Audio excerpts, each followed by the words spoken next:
Je déclare ouverte la deuxième séance plénière. The second plenary meeting of the high-level International Conference for the Peaceful Settlement of the Question of Palestine and the implementation of the two-state solution is called to order.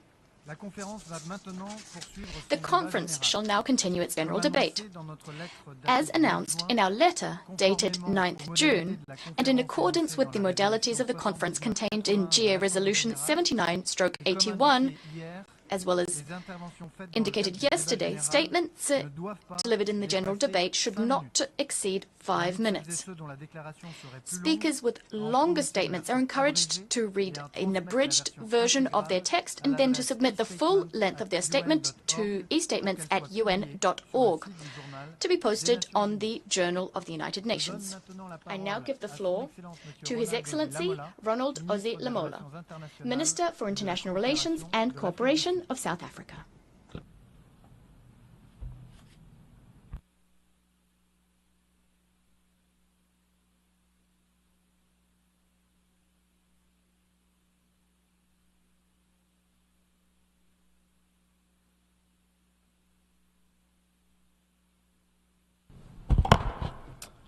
Co-chairs, South Africa welcomes this crucial discussion on the peaceful settlement of the question of Palestine and the implementation of the two-state solution. This conference takes place at a time when we are witnessing the destruction of Gaza, its people, and in real time. In a brazen and wanton act of genocide in full view of the world, South Africa continues to condemn the horrific events of October 7th, where innocent Israeli citizens were killed. Despite this challenging context, in which the international legal and multilateral system has been paralyzed and turned into a blunt tool, the focus today on a real path to lasting peace must prevail. The might is right doctrine can no longer be justified. It has led to perpetual insecurity, and it justifies an attempt to eradicate the Palestinian people through killing and starvation. Co-chairs, South Africa hopes that this conference will plot a real path forward, based on concrete actions for the creation of a Palestinian state existing peaceful and side by side with the state of Israel, along the 1967 borders with East Jerusalem as its capital. Resolution 181, adopted by the General Assembly in 1947, provided for the creation of two states, at a time when South Africa and many other developing countries were under the yoke of colonialism. Many of us have attained our freedom and independence. However, the inalienable right to self-determination of the Palestinian people, guaranteed under international law, has remained elusive for close to 8 years. In the week preceding this conference, a concerning message was sent when the Israel Knesset adopted a motion calling for applying Israel's sovereignty over the occupied West Bank and the Jordan Valley, signaling the intention of Israel to annex this territory. This could effectively bury the two-state solution and continue with the blatant violation of international law, including UN resolutions and the ICJ rulings, which have given hope to the people of Palestine. Their hopes must not be in vain. Peace must prevail. Co-chairs, South Africa is anti-war and prefers dialogue over violence. South Africa would like to stress the following points as fundamental to restoring the credibility of the two-state solution. Firstly, all states must urgently recognize Palestine's statehood, and the territorial integrity and contiguity of Palestine should be established and respected. In this regard, South Africa welcomes the intention of the recognition of the State of Palestine by France as an important step towards achieving a two-state solution. Secondly, there cannot be peace while the very existence of the Palestinian people is being threatened by Israel's continued genocidal actions in Gaza and the forced displacement of Palestinians in the West Bank. This is part of a systematic pattern of injustice and oppression of Palestinians since the adoption of Resolution 181 and the subsequent Nakba in 1948. These actions must be condemned, and the UN Security Council must act to protect the Palestinian people in whole and in part. Thirdly, Preserving the viability of the two-state solution must include promoting safeguards, such as the full respect for international law, including international humanitarian law and human rights law. It is necessary for the immediate and full implementation of resolutions of the United Nations and the provisional measures, as well as advisory opinions of the International Court of Justice, to be respected and to be implemented. Not only Israel, but all states must comply with our collective obligations under international law. We all have a duty to preserve the sanctity of international law and ensure accountability. It is against this backdrop that we have seen the establishment of the Hague Group and the recent meeting of the Madrid Group to elevate the primacy of international law, promote accountability, and ensure a just peace. Finally, all obstacles to two-state solutions should be removed.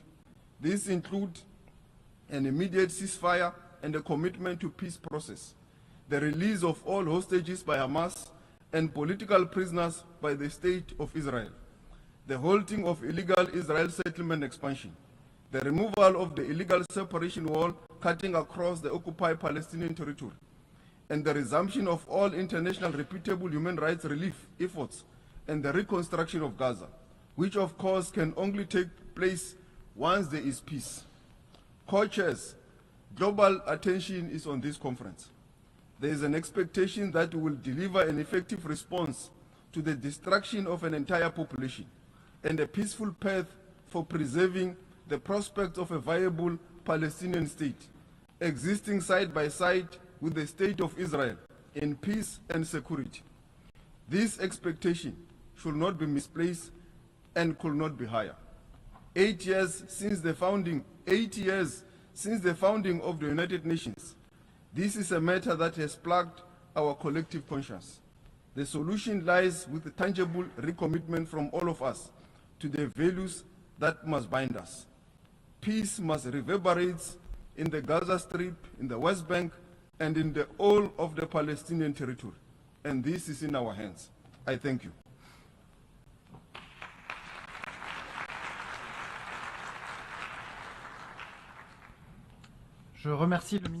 I thank the Minister for International Relations and Cooperation of South Africa. I now give the floor to His Excellency Paulo Rangel, Minister for Foreign Affairs of Portugal.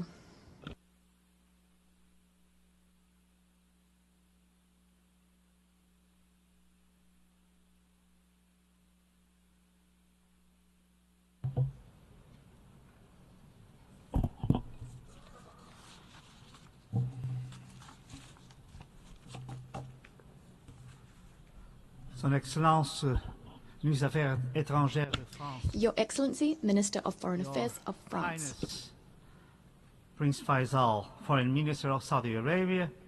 Excellencies, ladies and gentlemen. Before any other statement or remark, let me be loud and clear.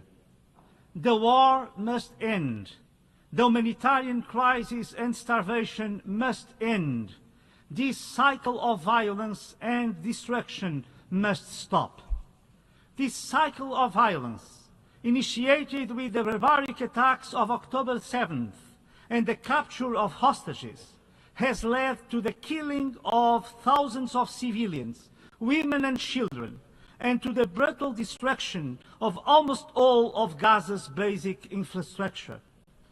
We face one of the most horrific sequences of violence between Palestinians and Israelis in their long and difficult history. Portugal understands the suffering of Israeli people. Portugal understands the suffering of Palestinian people. Peace and stability in the Middle East will remain elusive as long as Palestinians are denied their fundamental right to a viable sovereign state and Israel is threatened.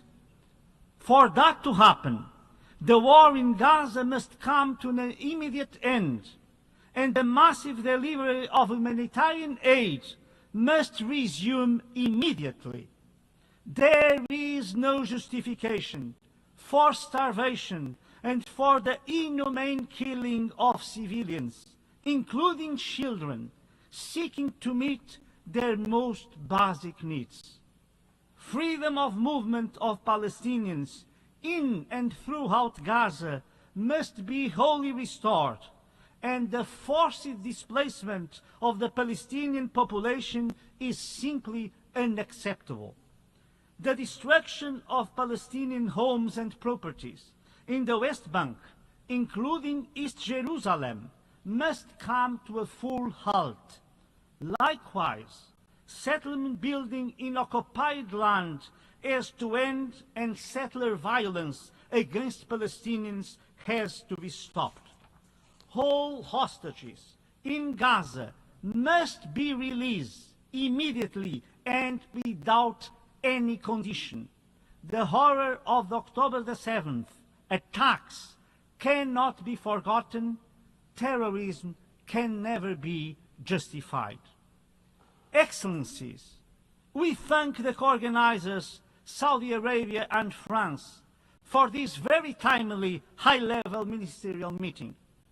Portugal reaffirms its unwavering commitment to the two-state solution. We have for the last 50 years consistently voted in favor of all resolutions pertaining to the Israeli-Palestinian conflict. We maintain our political and our financial support to UNRWA. We reiterate our full support for the Palestinian Authority, for its empowerment and its capacitation. Only the Palestinian Authority grants the effective implementation of the two-state solution. We repudiate any decision that entails or envisages the annexation or occupation of the West Bank or Gaza Strip, either it is full or partial. We welcome the Arab Recovery and Reconstruction Plan presented at the Cairo Summit. We welcome the willingness of so many Arab countries to recognize Israel and to normalize relations with Israel upon the condition of the acceptance of two-state solution. We welcome the effective and unprecedented commitment by the Palestinian Authority to some essential conditions that are key to enable the two-state solution and to the recognition of Palestine. First, condemnation of terrorist acts by Hamas and call for its complete disarmament. Second, call for the unconditional and immediate release of hostages and prisoners. Third, commitment to internal institutional reform and to the organization of elections in the near future. Fourth, acceptance of the principle of a demilitarized Palestinian state. 5. Readiness to resume the full administration and control of Gaza Strip. And 6. Recognition of the State of Israel and its security needs.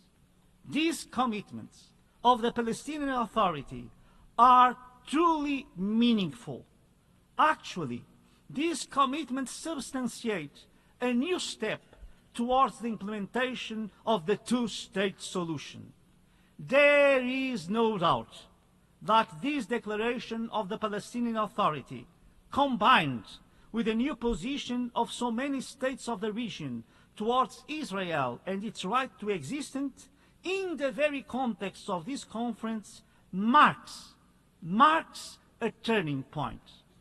Excellencies, an old Palestinian proverb says, kinship is kinship, but humanity is closer. Indeed, may the lessons of such a long suffering in the Middle East finally inspire a renewed collective sense of humanity and belief in peace, so that, as written in the Pirkei Avot, the world can stand on three things: justice, truth, and peace. Palestinian wisdom tells us that humanity is closer than kinship. Israeli wisdom reminds us justice, truth, and peace are the pillars of the world. Only a Palestinian state living side by side with Israel in peace, security, and prosperity can bring justice, truth, and peace to humanity. The war must end. Death, captivity, illness, and suffering must stop.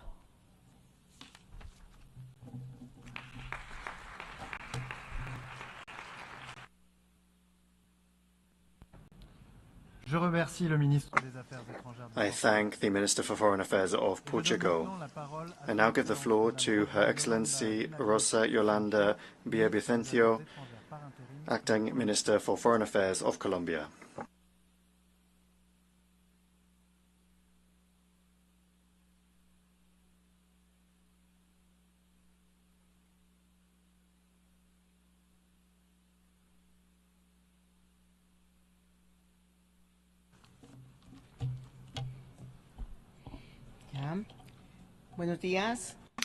Good morning, distinguished co-chairs, distinguished delegates, excellencies.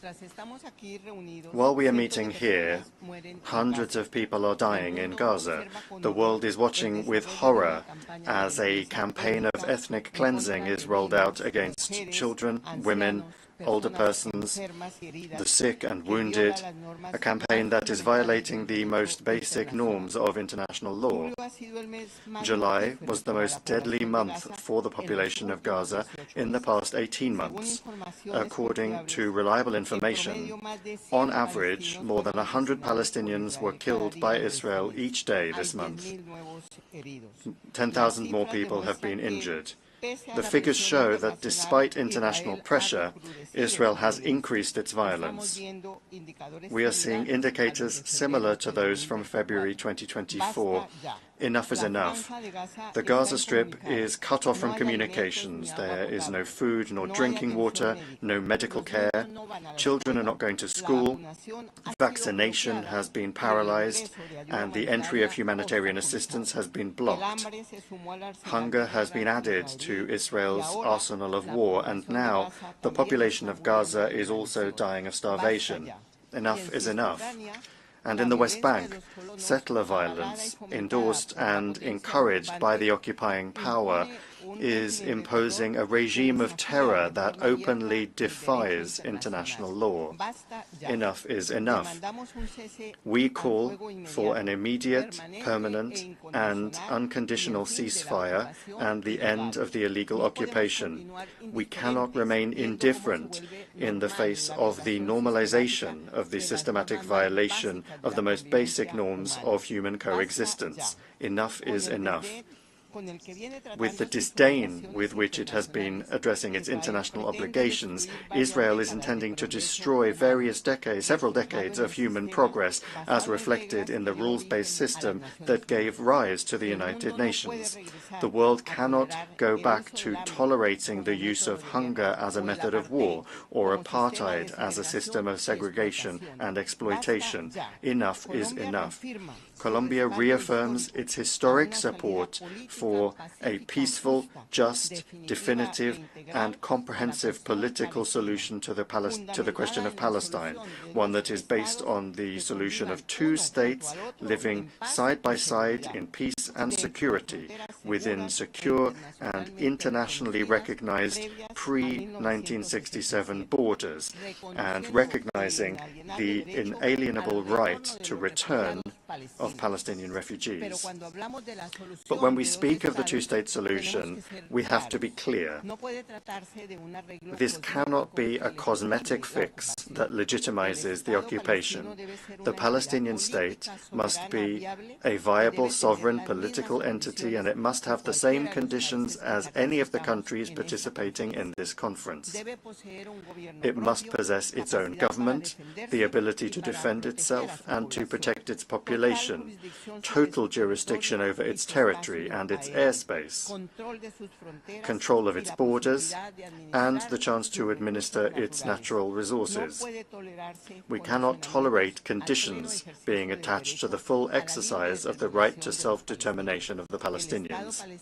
The Palestinian state has declared itself to be peace-loving, and therefore it should be admitted as a full member of this organization without further delay. In the meantime, it is the obligation of all states to take measures to counter this humanitarian catastrophe. Now is not the time for more speeches. Enough is enough. Colombia has shown that it believes in facts and not in words. We broke off diplomatic relations with the genocidal government in Tel Aviv, and we decided to stop selling it our coal. We are participating as an interested third party in the genocide case brought by South Africa at the International Court of Justice, and we have contributed to the proceedings on Israeli leaders currently underway at the International Criminal Court. Together with South Africa, we created the Hague Group, which is a platform for action and the pursuit of justice. We urge all countries to join these initiatives and to adopt similar measures. We hope that this conference will serve to galvanize the necessary international support that will allow for a definitive political solution to the question of Palestine, one that is based on the right of both states to self-determination and to live in peace. Thank you.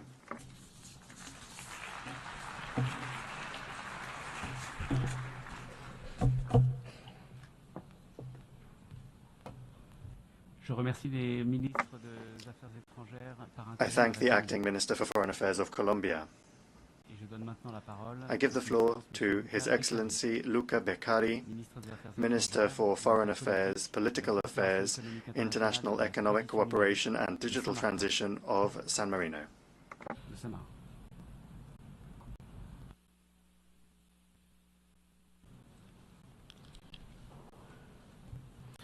Co-Chair, Excellencies, distinguished colleagues, on behalf of the Government of the Republic of San Marino, I would like to thank the Kingdom of Saudi Arabia and the French Republic for co-chairing this high-level conference at a time when the need for moral clarity and political courage has never been greater. San Marino condemned unequivocally the attack of the 7th October, which caused tragic loss of innocent life. At the same time, we cannot remain silent in the face of a disproportionate military response that has followed, marked by widespread destruction, civilian suffering, and severe humanitarian consequences, including the lack of access of food, clean water, and essential supply, raising the alarming risk of famine. This constitutes a grave violation of international law and international humanitarian law. It is incumbent on both parties to strictly respect these fundamental norms, protect civilians, and preserve the possibility of a just and lasting peace. We come together not only as representatives of our government, but as human beings. The Secretary General of the United Nations recently spoke of a collective moral failure in the face of the catastrophe unfolding in Gaza. This word must resonate with us. More than 50,000 lives lost, including thousands of children. A society torn apart. A people deprived of dignity, security, and hope. The tragic death of UN and UNRWA staff members, humanitarian workers, and journalists must not be tolerated. This is not only a political crisis. It is a test of our shared humanity. San Marino stands unequivocally for an immediate and lasting ceasefire, for unconditional release of hostages, for the protection of civilians, and for the full humanitarian access in accordance with international humanitarian law. At the same time, we are deeply concerned by the continued expansion of illegal settlement violence against civilians and other unilateral action in the West Bank, which threaten the viability of a future Palestinian state and undermine the prospect for peace. The unity and territorial continuity between the West Bank and Gaza under the Palestinian Authority are essential and any meaningful two-state solution. However, we must look beyond the immediate emergency. It is time to reignite the political horizon. San Marino reaffirmed is unwavering support for a two-state solution as a sovereign, independent, and viable state of Palestine, living in peace and mutual recognition alongside the State of Israel, both within secure internationally recognized border and with Jerusalem as a shared capital. We believe that peace is not only possible, but necessary and achievable if the international community acts with unity and resolve. In this spirit, we support a multilateral framework led by the United Nations, building on the Madrid terms of reference, the Arab Peace Initiative, and the Peace Day effort, underpinned by strong international guarantees and credible security arrangements for all. Co-Chair, on 15 May 2025, the Parliament of San Marino adopted unanimously an historical recommendation committing the government of the Republic to recognize the State of Palestine by the end of this year. This is not a symbolic act. It is an outcome of deep reflection and a principled stance grounded in the values that define our Republic: the rejection of war, the right of people to self-determination, and the primacy of international law.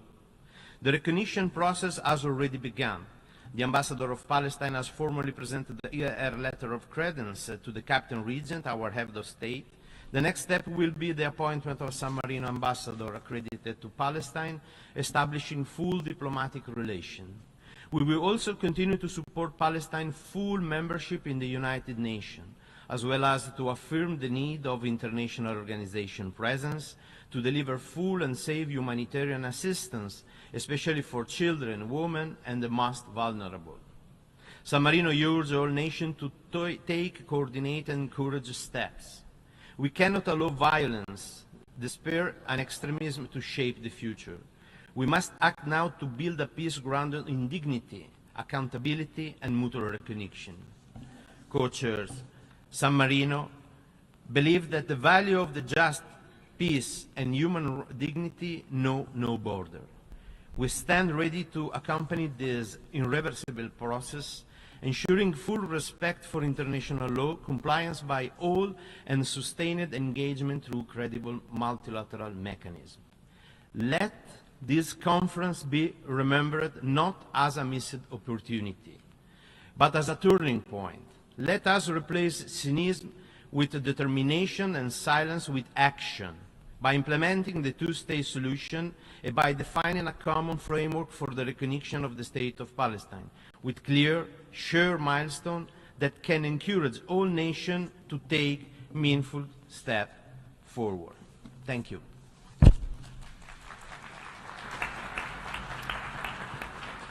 Je remercie le ministre des Affaires étrangères. I thank the Minister for Foreign Affairs, Political Affairs, International Economic Cooperation and Digital Transition of San Marino. I give the floor to His Excellency Abdullah Ali Al-Yahya, Minister for Foreign Affairs of Kuwait.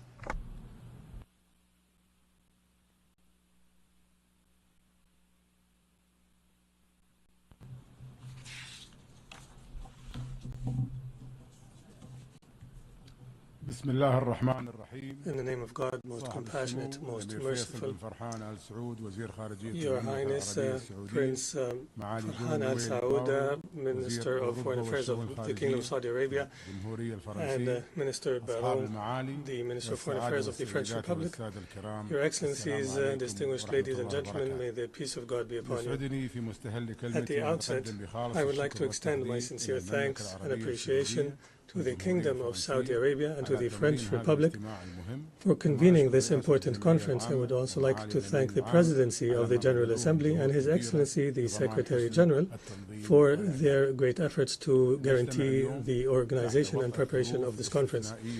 We meet today while exceptional and tragic circumstances continue to unfold in the Palestinian territory, especially the Gaza Strip. Gaza is being subjected to unprecedented Israeli military aggression, which has claimed dozens of thousands of martyrs, most of whom are women and children, and extensive destruction of infrastructures, hospitals, schools, water and electricity facilities, and even shelters.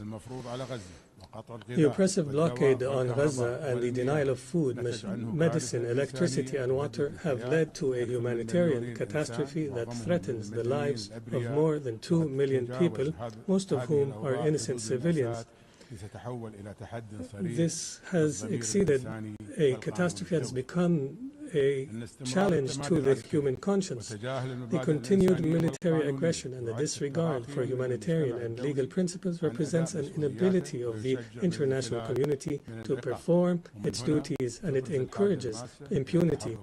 Therefore, there is an urgent need for immediate and effective international action. And based on the state of Kuwait's historical and firm principles, we would like to reiterate the following positions. First, full recognition of the State of Palestine within the borders of June 4th, 1967, with East Jerusalem as its capital. In this context, we welcome the recent steps by several states to recognize the State of Palestine, and we call on the states who have not yet done so to do so as a basis for justice and peace. Second, immediate and comprehensive halt of the Israeli aggression against Gaza and all the occupied Palestinian territory, and to end the targeting of civilians and infrastructure, and to guarantee the non-recurrence of such crimes. Third, the permanent and unconditional opening of all crossings to guarantee the flow of humanitarian and medical aid, and enabling relief operations to reach the persons in need without difficulty. Fourth, we reject all forms of forced displacement aimed at changing the demographic reality in the Palestinian territory, and we affirm the right of Palestinian refugees to return home in accordance with UN Resolution 194. Fifth, supporting the Palestinian government and its institutions and expanding its authority over the entire Palestinian territory as a fundamental step in building an independent Palestinian state. Sixth, ensuring the protection of civilians, ending the violations, holding perpetrators accountable before the ICJ, and enabling the international justice mechanisms to guarantee the lack of impunity. Seventh, supporting all political and diplomatic efforts to revive the peace process in accordance with UN resolutions, the Arab Peace Initiative of 2002, and rejecting all policies that delay the two-state solution. Ladies and gentlemen, the State of Kuwait believes that a just and comprehensive peace cannot be achieved without ending the Israeli occupation and enabling the Palestinian people of gaining their legitimate rights. The time has come for the international community to end the recurring tragedy and to act to protect the innocent, to stop the aggression, and to end the siege and force the Israeli occupation to respect international humanitarian law. We are witnessing a tragic humanitarian situation that no living conscience can accept. Innocent people are killed at the gates of hospitals, and Gaza is being deprived of water, food, and medicine. Will there be a savior? Will there be a supporter for the people of Gaza? May the peace of God be upon you.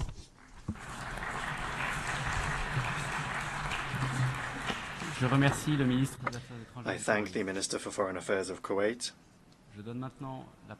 I give the floor now to His Excellency Mr. Tauhid Hussain, Advisor for the Ministry of Foreign Affairs of the Interim Government of Bangladesh.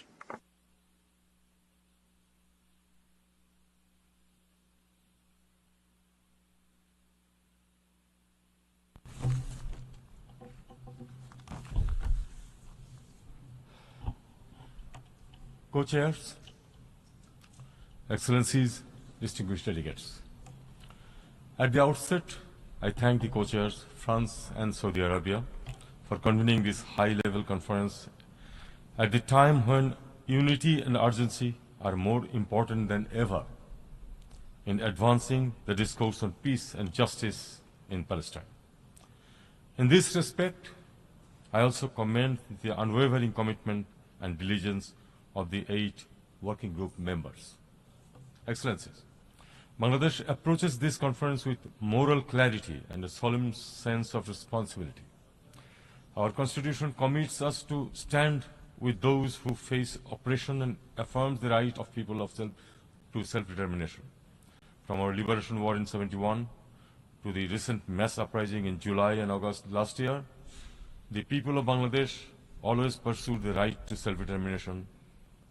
That legacy shapes our empathy and enduring solidarity with the Palestinian people in their legitimate aspirations for an independent, sovereign state. Co-chairs, we reaffirm our steadfast support for the establishment of a viable and independent state of Palestine based on pre-1967 borders with East Jerusalem as its capital. We believe peace in the Middle East cannot be achieved without justice for Palestine, and justice cannot be delivered without implementing their two-state solution, the only viable and internationally recognized path forward, based on international law, relevant UN resolutions, and the aspirations of the people of Palestine. We strongly endorse the initiative of the Global Alliance for the implementation of the two-state solution. The consensus must now be translated into concrete, time-bound action. Excellencies, to turn this vision into reality, we must urgently address two core challenges. First, the conditions on the ground. A just and meaningful two-state solution requires a clear and contiguous Palestine territory. Today, that possibility is being disrupted through the expansion of illegal settlements in West Bank and the systematic erosion of Palestinian presence in East Jerusalem.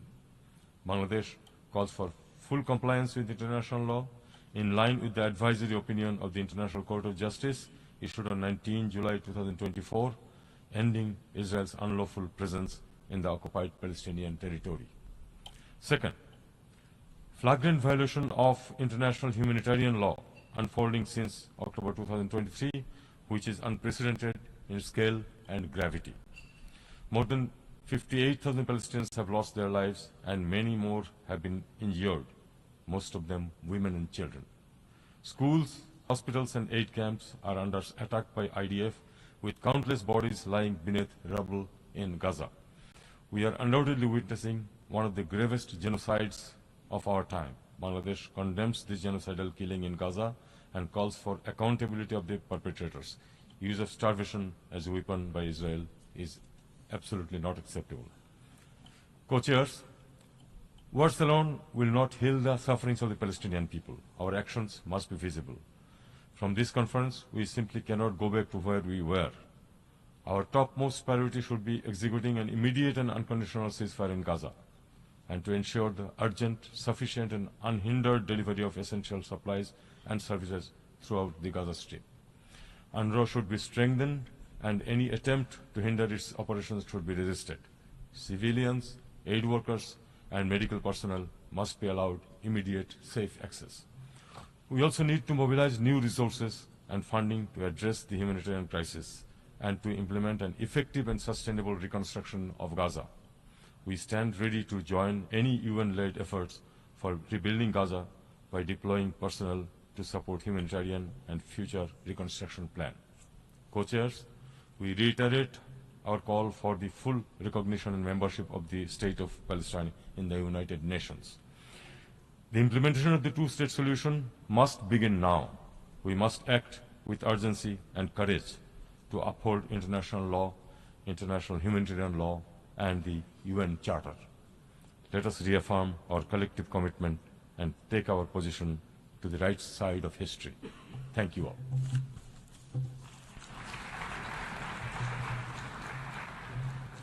Je remercie le conseiller aux affaires étrangères du gouvernement provisoire du I Bangladesh. thank the advisor for the Ministry of Foreign Affairs of the Interim Government of Bangladesh.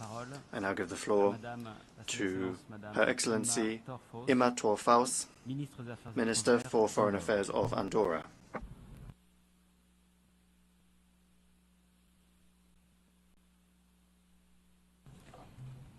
Monsieur le Président, Co-chairs, Excellencies, ladies and gentlemen.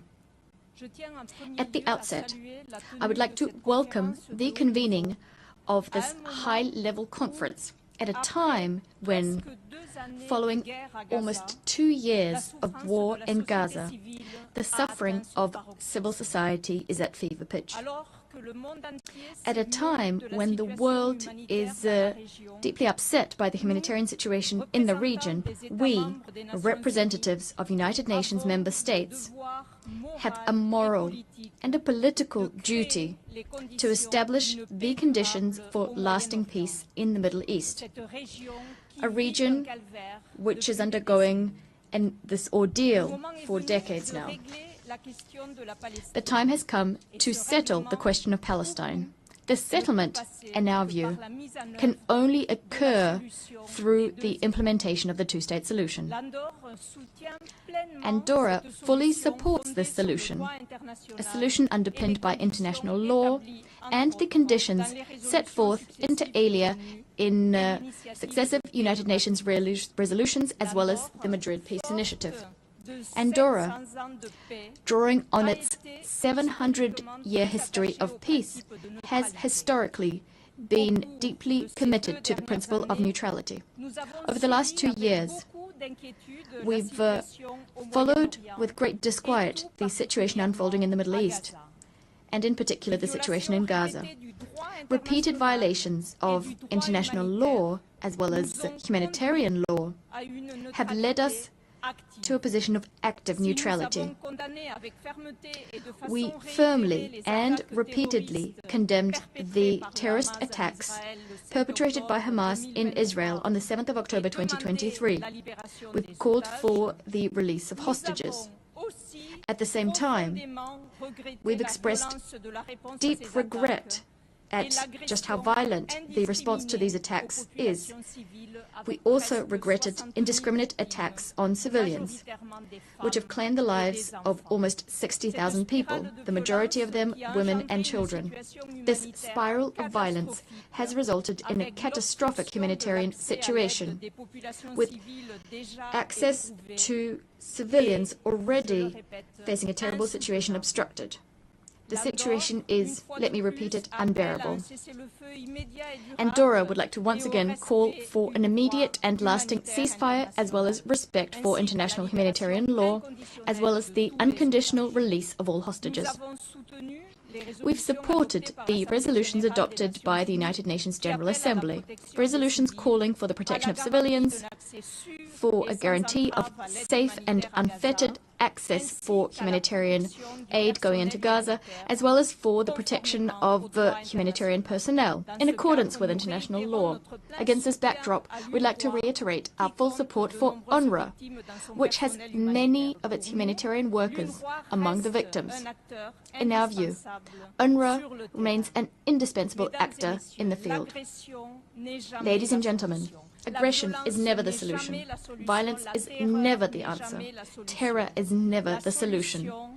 The solution lies in dialogue. The solution requires respect for international law. Andorra has already spoken in favor of Palestine becoming a fully fledged member of our organization.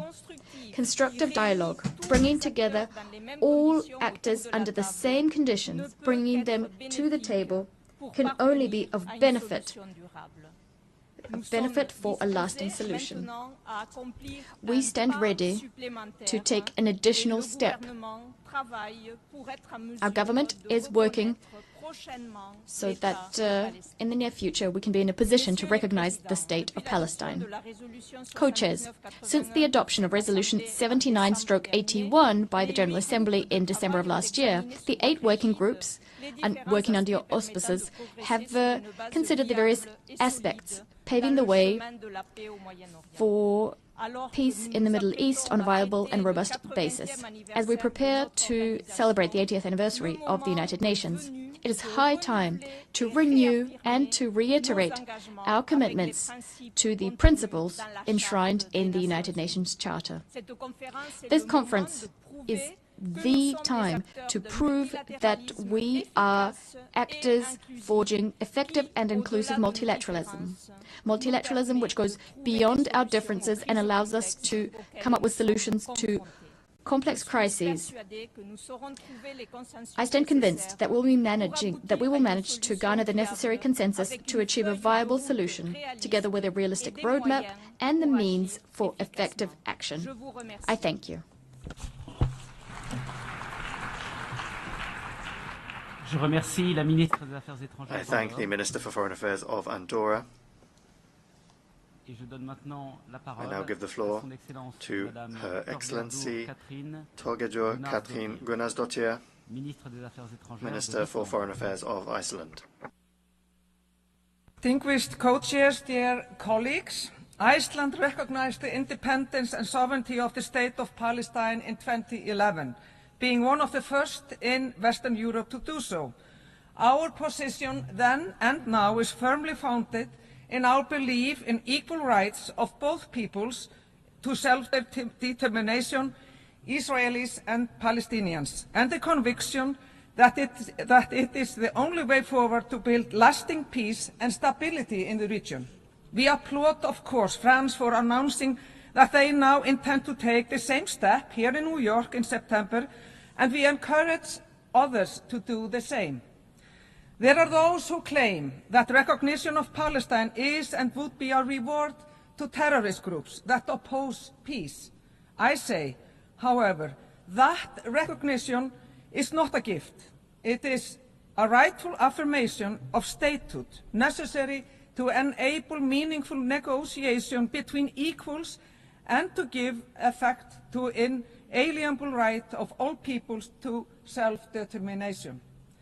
Mr. Chair, looking back in history, while the conflict which followed the vote in the UN back in 1947 caused great pain and suffering, it also gave rise to the State of Israel and came to represent the fulfilled right of the Jewish people to their own state and their right to self-determination. Incidentally, it fell to Iceland's first permanent representative to the United Nations, Mr. Thors, to present the draft resolution on recommending the two states, one Jewish and one Arab, before the General Assembly. What has, however, been tragically unfulfilled ever since is the other half of the equation, an independent Arab state in Palestine, realizing the right of Palestinians to self-determination. Regrettably, the prospects to two states living side by side in peace and prosperity have diminished over the past decade, especially in the last 20 months, and there are those who want to take it off the table altogether. This distinguished audience cannot stand. As we gather here this week in New York, surely everyone present, as well as those absent, must realize that the situation in Gaza and in the West Bank has long since become unbearable, absolutely unbearable. We simply cannot continue in the same vein. We need to turn to the solution recognized as the only sustainable solution to this most difficult of issues, the two-state solution. We must reaffirm that the people of Israel have the right to live in peace and security, free from terrorism, incitement, and free from hate. And equally, the Palestinian people also have the right to live in dignity, with sovereignty, on their own land, within internationally recognized borders, free from violence, oppression, and occupation. Mr. Chair, Iceland condemned in the strongest terms the heinous terrorist attack by Hamas on 7th of October 2023, and we continue to demand the immediate and unconditional release of all hostages. We furthermore agree with President Abbas's important statement in June that Hamas can have no role in the future governance of Gaza or other parts of Palestine. At the same time, we protest unequivocally the unacceptable civilian death toll in Israel's ongoing military campaign in Gaza, the destruction of civilian infrastructure, as well as the prolonged restriction on humanitarian access to Gaza. Israel's military campaign in Gaza is simply an affront to the concept of international law. We also condemn settler violence against Palestinians in the West Bank and reject outright the expansion by Israel of its illegal settlement in the West Bank. This is an obvious and blatant annexation designed to obstruct the realization of the two-state solution and contradicts international law. The advisory opinion of the International Court of Justice has given us a very clear compass. No state may recognize changes imposed by force or through occupation, including in East Jerusalem, except through mutual agreement. Co-chairs, the future state of Palestine must be built on the foundations of democracy, human rights, and the rule of law. Political and institutional reform may be necessary, but with support from the international community, the state of Palestine can well succeed based on the foundation already erected by the Palestinian Authority and by international partners such as UNRWA. To reconfirm Iceland's continued engagement and support, I am looking forward to signing a memorandum of understanding with Palestine, which enshrines Iceland's intention to support Palestinians and the strengthening of the Palestinian institutions. And in conclusion, to all the people, the innocent children, women, disabled people, older people, men and families, we say, we see your suffering in this horrific situation. We see your resilience and your right to peace. And to the rest of the world, we say, the time for action is now.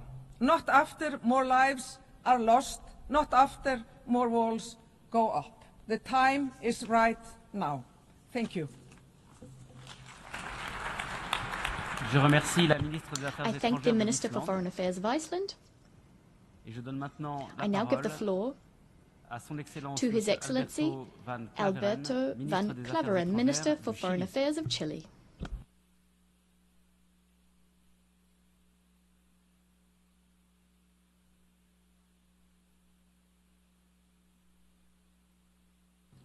Señores copresidentes, Mr. Co-Chairs, Your Highness, Excellencies, allow me to begin by expressing the thanks of the government of Chile to France and Saudi Arabia for convening this conference and for your leadership in the organization of this process. The tragedy that we have been experiencing since the 7th of October 2023, following the brutal terrorist attack by Hamas against Israel, has cruelly made plain the urgent need to break the cycle of violence that the region has been in for decades. Chile robustly condemned that attack and called for the immediate release of the hostages. And it has also condemned all forms of violence against civilians without distinction, including the indiscriminate attacks on the Palestinian population in Gaza, whose suffering today is intolerable. International humanitarian law establishes clear limits, even in wartime. No self-defense can justify collective punishment, the systematic destruction of civil infrastructure, or the denial of humanitarian assistance. The images of women, children, and older persons caught under fire, killed while waiting for assistance, or attacked in places of worship, such as the Catholic Holy Family Church, require us to raise our voices and act. The international community cannot remain indifferent. There is an urgent need to establish a permanent, immediate ceasefire that puts an end to the hostilities, one that allows for unrestricted humanitarian access, and above all, which opens the way for a definitive political solution based on international law and the binding resolutions of this organization.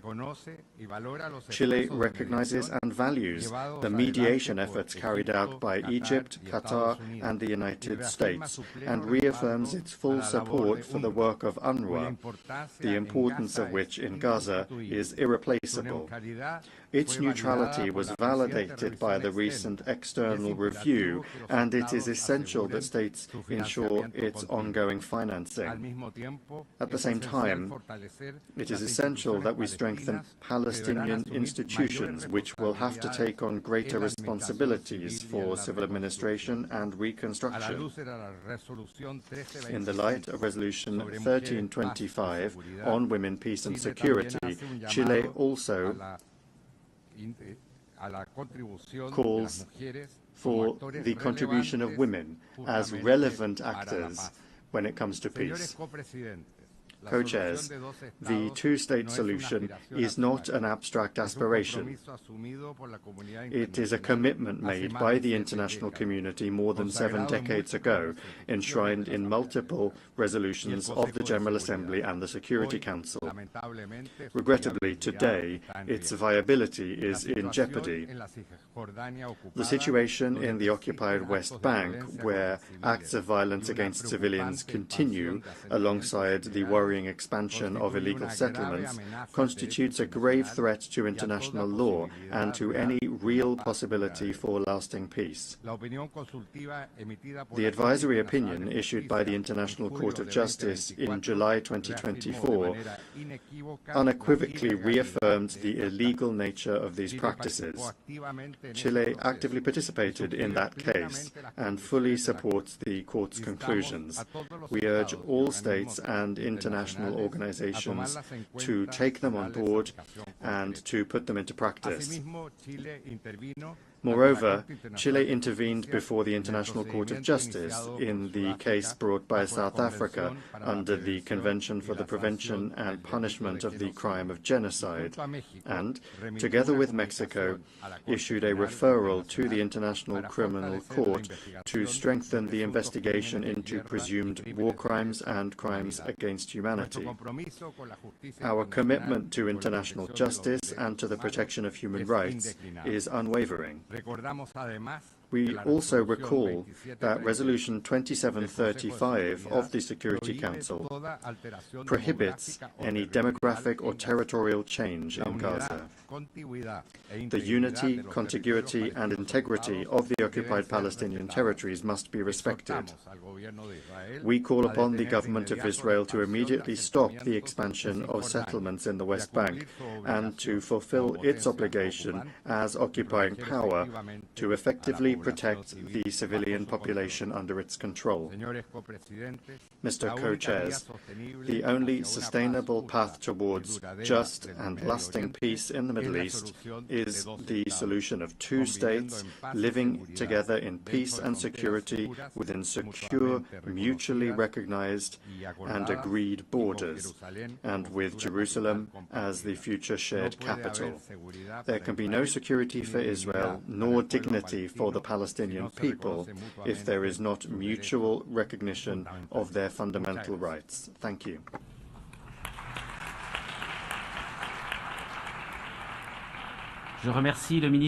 I thank the Minister for Foreign Affairs of Chile. I now give the floor to His Excellency Shaya Mohsin Zindani, Minister for Foreign Affairs and Expatriate Affairs of Yemen.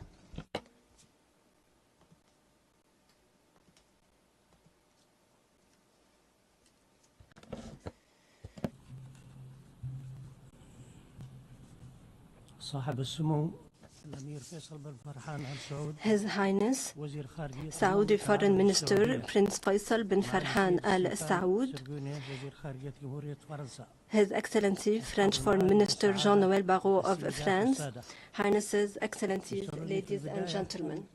At the outset, please allow me to extend my appreciation to the Kingdom of Saudi Arabia and the Republic of France for organizing this high-level international conference on the peaceful settlement of the question of Palestine and the implementation of the two-state solution. This reflects their keenness to support efforts to achieve just and lasting peace in the region and promote regional and international peace and security. The conference is an important step and a historic moment to revive the political process, promote the effective implementation of the two-state solution, and bring the Israeli occupation to an end, thus achieving the aspirations of the brotherly Palestinian people to exercise their inalienable legitimate rights and establish their independent sovereign state along the 4 June 1967 borders with East Jerusalem as its capital. The Republic of Yemen underscores the importance of a credible, serious, time-bound, internationally brokered political process to advance the implementation of the two-state solution and end the occupation in accordance with UN resolutions and the Arab Peace Initiative. We hope that this conference, given its practical nature, will lead to tangible and realistic results that will achieve peace, enforce the two-state solution, and guarantee the legitimate rights of the Palestinian people. This can be done by promoting the international recognition of the State of Palestine. We welcome France's announcement that it will recognize the State of Palestine. We call on other countries to recognize the State of Palestine if they have not yet done so. We thank those countries that have already done so. The State of Palestine must be admitted as a fully fledged member of the UN. All unilateral measures must come to an end, including the illegal settlement policy by Israel as the occupying power in the West Bank. Annexation, home demolition, and displacement must stop because they undermine the prospects of a peaceful settlement and of a just and lasting peace. They also erode the two-state solution. Financial and political support must be provided to the Palestinian government, and efforts to unify Palestinian institutions in the West Bank and Gaza Strip under one national authority must be supported. The Arab Islamic Plan for early recovery of Gaza must be supported. The plan was put forward by Egypt in coordination with the State of Palestine and was endorsed by the League of Arab States and the OIC. UNRWA must be supported so that it can carry out its irreplaceable humanitarian mandate of providing assistance to the Palestinians, thus averting catastrophic humanitarian consequences. The humanitarian situation in Gaza has reached unprecedented catastrophic levels, with the total collapse of infrastructure and health systems, with power outages and water shortage. Schools are destroyed, and starvation is instrumentalized as a weapon of war, jeopardizing the lives of millions. The blockade is a collective punishment and a flagrant violation of international law and IHL. We call for an immediate and lasting ceasefire, for the entry of humanitarian assistance, for the lifting of siege. International protection must be accorded to the Palestinian people. The ongoing Israeli aggression and the flagrant violations against the Palestinians in the West Bank must also come to an end. Thank you for your kind attention. I thank the Minister for Foreign Affairs and Expatriate Affairs of Yemen. I now give the floor to His Excellency Abdulatif bin Rashid Al Zayani, Minister for Foreign Affairs of Bahrain.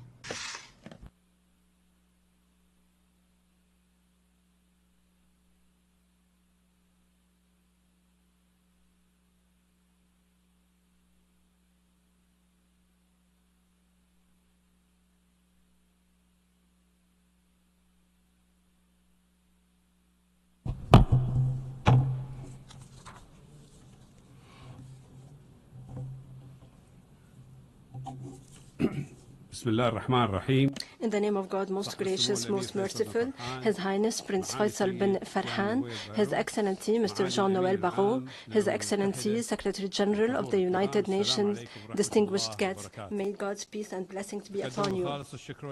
I extend my sincere thanks and gratitude to the sisterly Kingdom of Saudi Arabia and the friendly Republic of France for their efforts in organizing this international conference.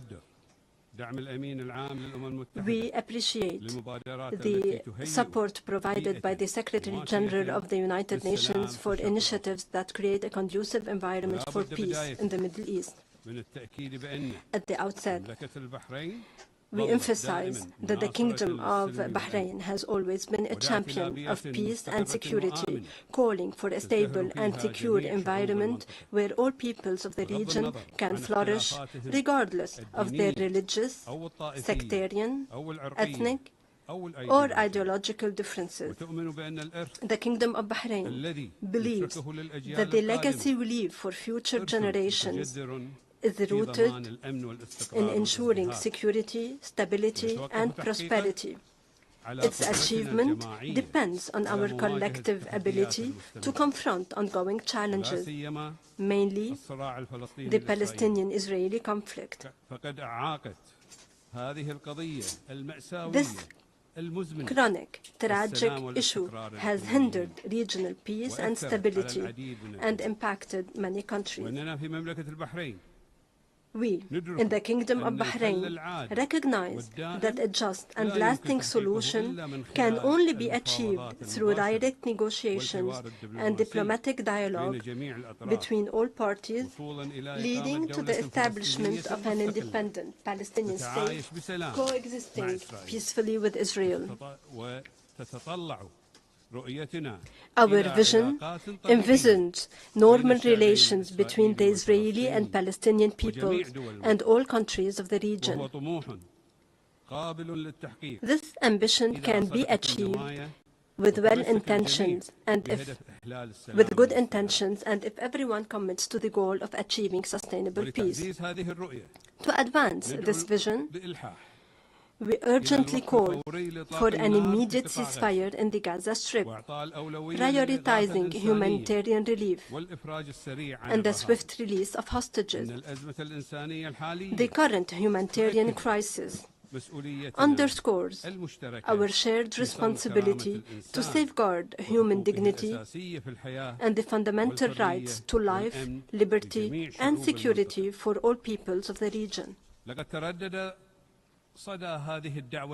This noble call was echoed during the Bahrain summit in May 2024, when Arab leaders gathered in the Kingdom of Bahrain under the chairmanship of His Majesty King Hamad bin Isa Al Khalifa.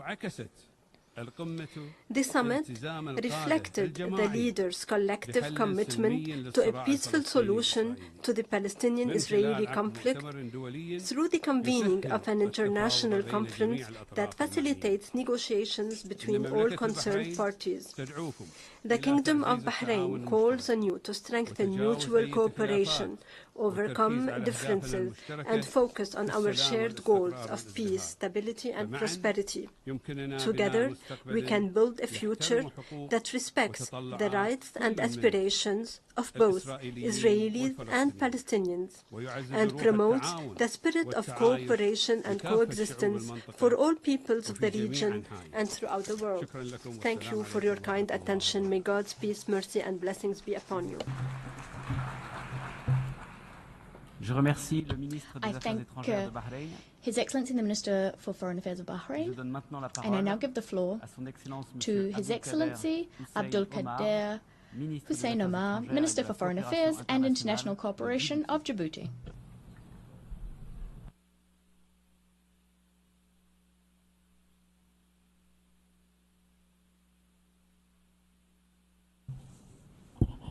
بسم الله الرحمن الرحيم. سمو الأمير فيصل فرحان آل سعود وزير خارجية المملكة العربية السعودية الشقيقة. In the name of God, most compassionate, most benevolent, Excellencies, Ministers, Secretary General, Co-Chairs, distinguished delegates.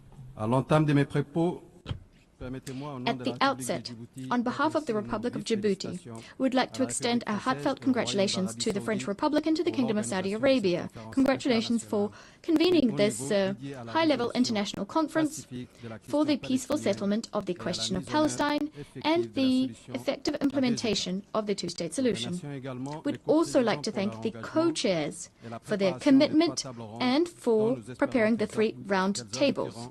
We hope that the roundtables will result in concrete and action-oriented proposals. The Republic of Djibouti stands convinced that the lasting settlement of the Israeli-Palestinian conflict lies in meticulous respect for international law by all actors, first and foremost Israel.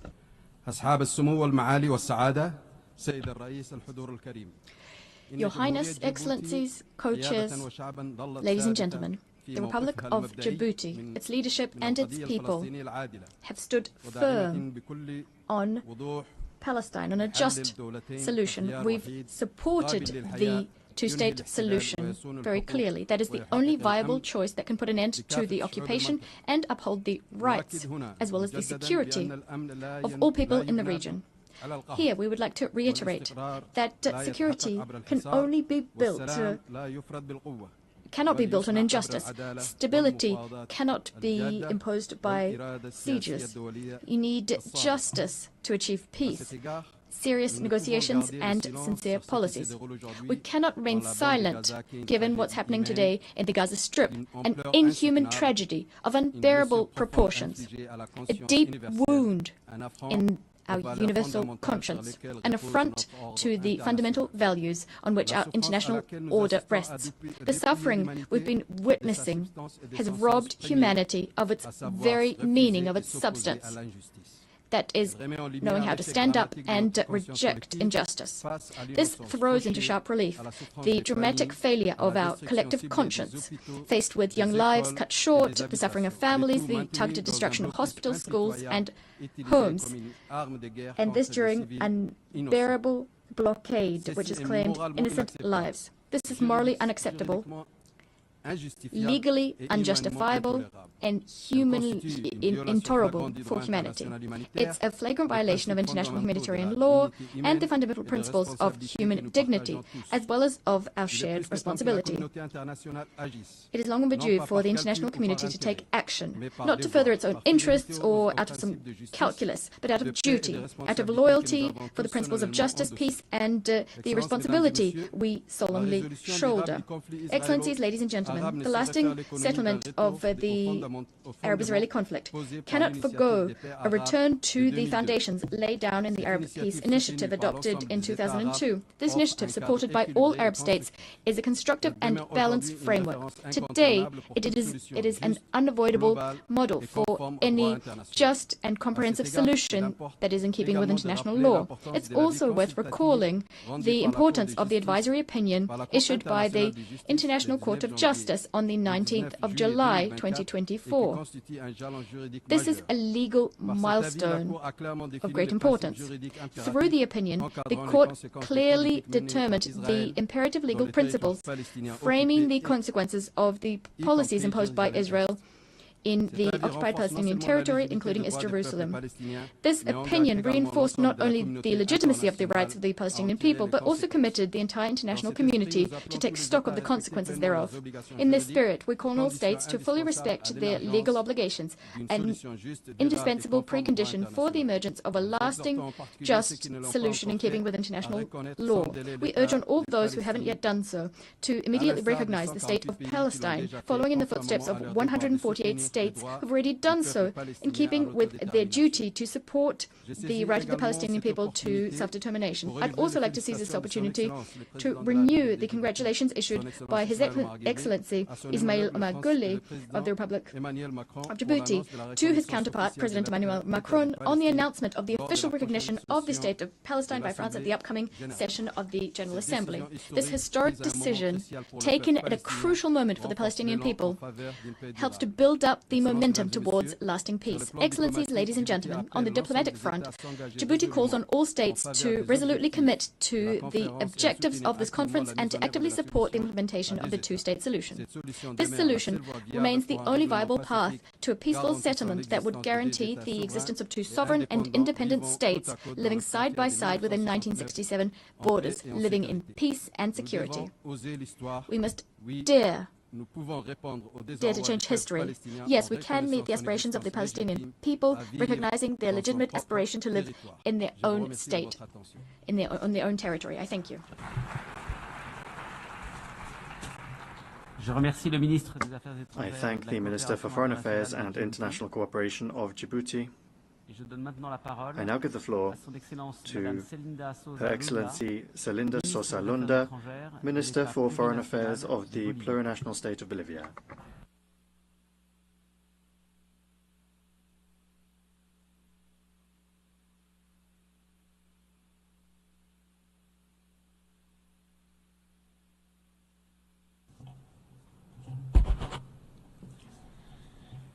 Muchísimas gracias. Thank you very much. In particular, I would like to thank the co-chairs from France and Saudi Arabia for having made this meeting possible, together with the many representatives of member states that are present here today in this assembly. I would like to greet my fellow foreign ministers, ambassadors, and each and every one of the delegates that have come here today, because the greatest value that brings us here is the right to life and the right to live in peace in this world that we share.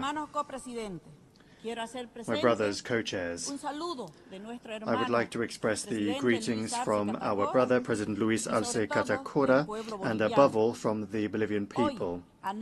Today, on behalf of this people of peace, I make an urgent appeal for an immediate ceasefire and an immediate end to the genocide being experienced by the brother people of Palestine. We would like to reiterate our firm stance on the two-state solution. We consider it to be the most just and lasting path towards peace for these brotherly peoples. This vision is based on the resolutions of the United Nations, and in that regard, it is based on the common sense of justice that should be applied as soon as possible, so as to put an end to so much unnecessary suffering by the brotherly people of Palestine. However, Israel is turning a deaf ear to the international outrage and continues to expand its settlements on Palestinian-occupied territories. It continues to demolish homes, health centers, schools, and above all, continues to displace entire families, blocking access to food, water, bread, all sorts of humanitarian assistance. Great efforts are being made to bring that humanitarian assistance in, but because of the blockade, it is not arriving. It is engaging in violence against civilians that is causing more and more pain and grief every day in Gaza. This impunity must not continue. These actions are a violation of international law, particularly of the Geneva Convention. My brothers, co-chairs, in the past few days, the situation has grown much more worrying. We see with outrage how Israel is using hunger now as a weapon of war, inflicting hunger on children, women, and older persons. As a mother, how much pain do I feel in my heart to see a child, to see a baby dying today due to a lack of milk, due to a lack of water. And that is something that we cannot turn a blind eye to and simply say here that nothing's happening. Gaza has become a land of walking corpses. Hundreds of people have been killed while they were on their way to find food and water.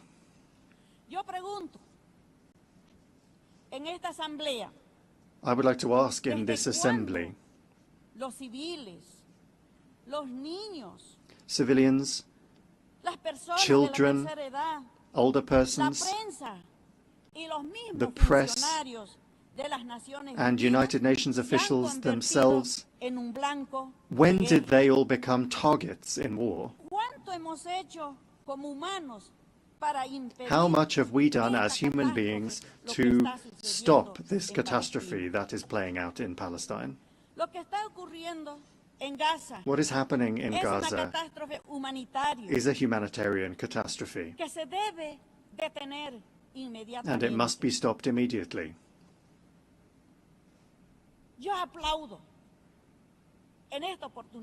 I take this opportunity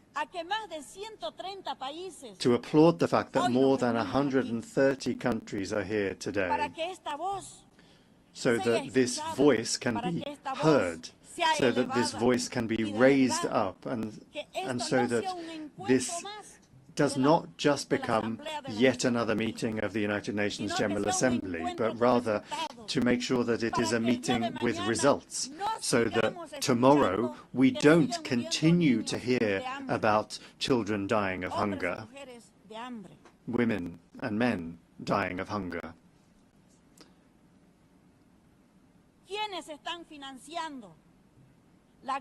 Those that are financing this war are complicit and guilty in these crimes that are taking place in Palestine, and that must be punished. We have to really establish precedents so that this is never repeated again in any other country, and so that we do not have to bear this on our shoulders once again. And for that reason, we propose two measures. First of all, we propose that all countries here present speak out about the situation of hunger, and that we decide that the UN formally declare the need for measures to be taken, relevant measures, to truly stop this situation of starvation that is being used currently as a weapon of war by Israel. And secondly, for the International Court of Justice to sanction Israel for the crime of subjecting our brothers and sisters from Palestine to hunger, to starvation.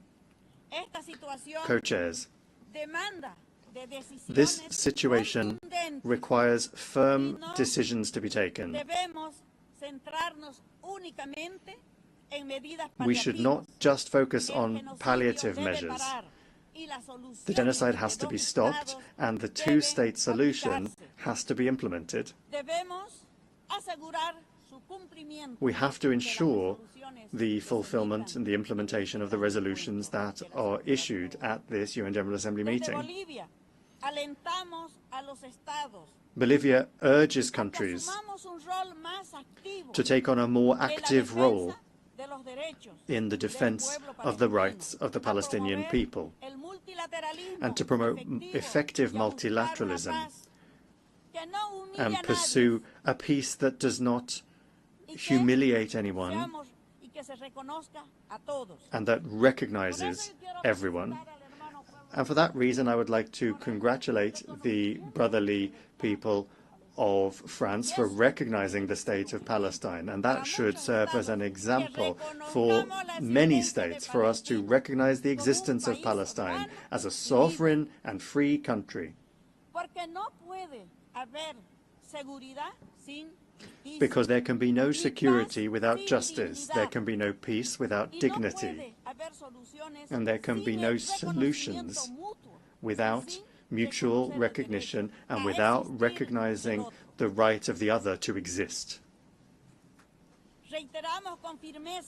We reiterate firmly to the brotherly people of Palestine that that people has the right to self-determination, the right to live in liberty and in peace, without occupation and without fear, without the fear of being attacked, tortured, and the threat of death. dialogue, respect, and legality should be the pillars, the fundamental pillars of the people of Palestine.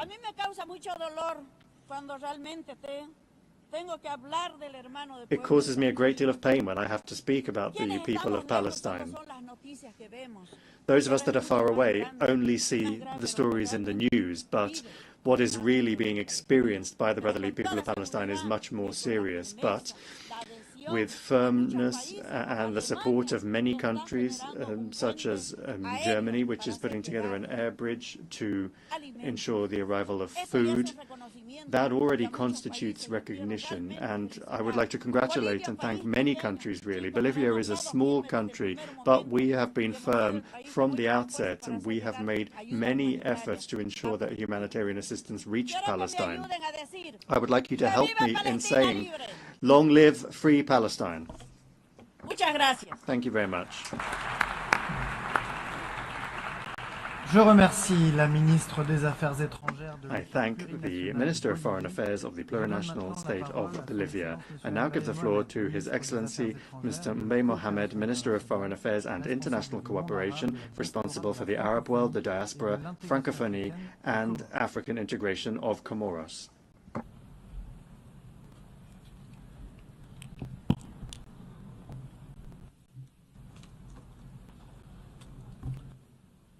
Monsieur le Co-Président, distinguished co-chairs, Secretary General, President of the General Assembly,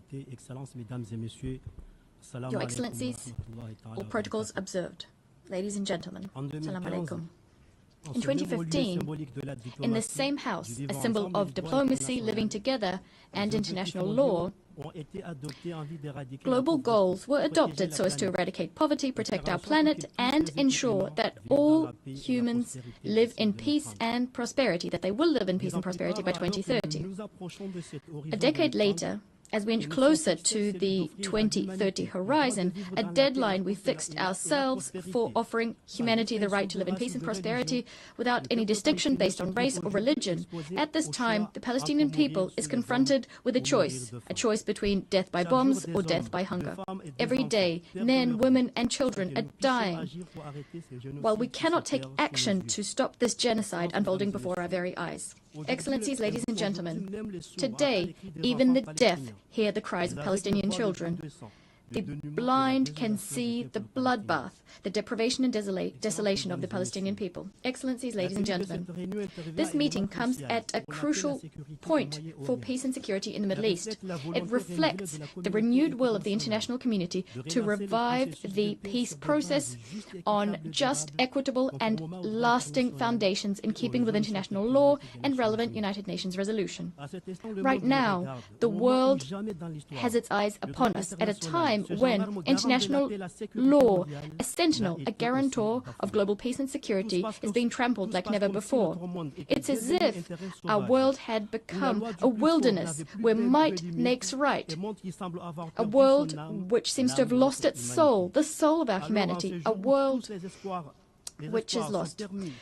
So today, when all hope is permissible, will we be able to meet the legitimate expectations of this people, which calls for its right to life, simply to life, to dignity and to hope, a people the suffering of which is the mirror of our collective failure to guarantee peace and justice.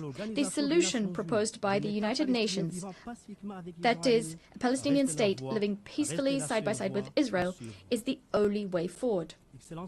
Excellencies, ladies and gentlemen, my country, the Union of the Comoros, is loyal to its principles, respect for international law. We'd like to solemnly reiterate our unswerving support to the two-state solution with East Jerusalem as the capital of the state of Palestine.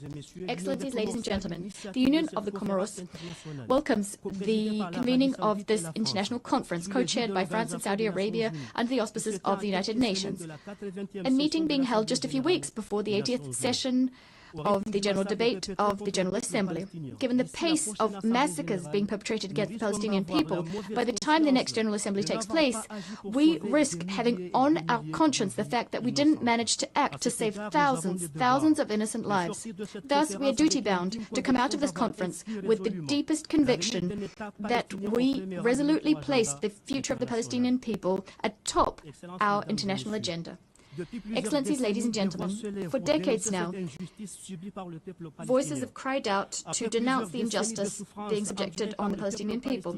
After decades of suffering endured by the Palestinian people, the time for truth and action has come. This conference, will it be one which recognizes the right to life and justice for the Palestinian people, or will it be one characterized by ineffectual speeches, shorn of any immediate prospects?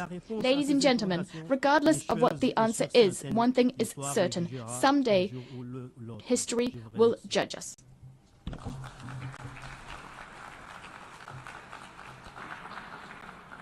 I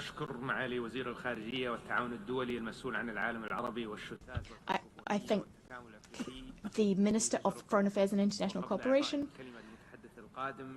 Francophonie, the Diaspora and African Integration, and on behalf of Saudi Arabia, France,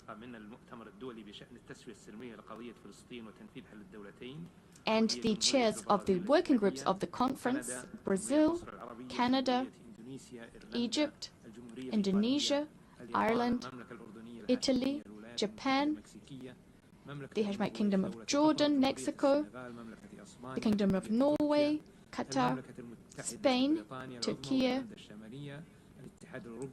the United Kingdom, the European Union, the League of Arab States, on behalf of all of these, to adopt the outcome document and its annexes as per Resolution 79/81 adopted on the 3rd of December last year. The outcomes are in fact proposals across the humanitarian, legal, security, and narratives pillar, so as to implement the two-state solution and guarantee peace and security for all. We call on you to support this document before the end of the 79th session of the General Assembly by contacting the missions of Saudi Arabia and France in New York.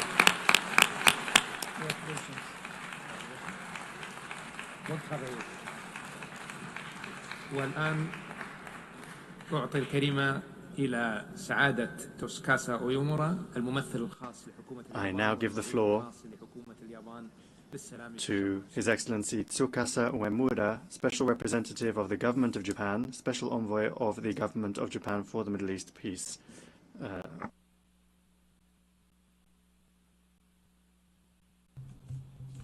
Thank you, co-chairs. We extend our sincere gratitude to France and Saudi Arabia for their leadership in convening this high-level conference. In collaboration with Norway, our trusted partner and co-chair of the Working Group 4, we have engaged in vital discussions on practical measures to enhance the economic viability of the Palestinian state as part of our collective efforts toward a two-state solution. Co-chairs, Excellencies, the people of Gaza are enduring a grave humanitarian crisis marked by hunger and malnutrition.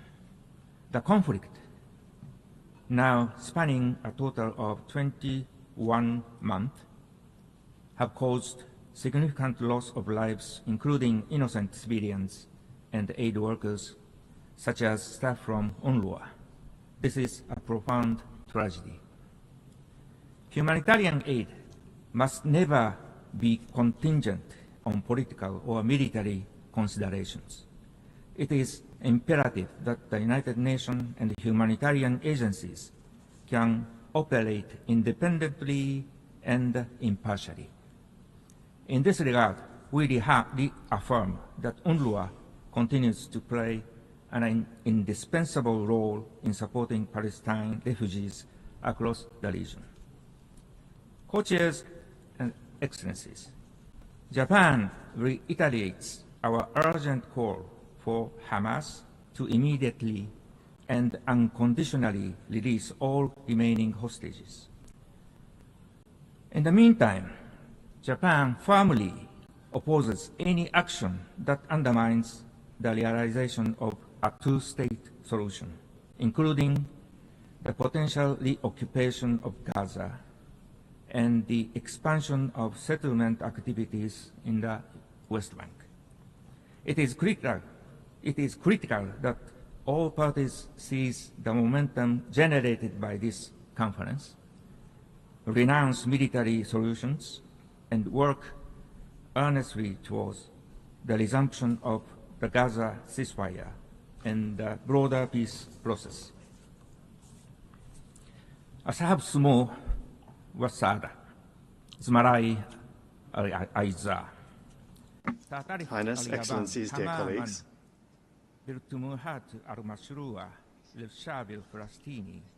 Japan fully recognizes the legitimate aspirations of the Palestinian people to create an independent state. Our position is constant. We support these efforts with all of the resources at our disposal. In this context, Japan has consistently supported the two-state solution, and when it was a member of the Security Council last year, it voted in favor of the resolution supporting the request from Palestine to become a fully fledged member of the United Nations.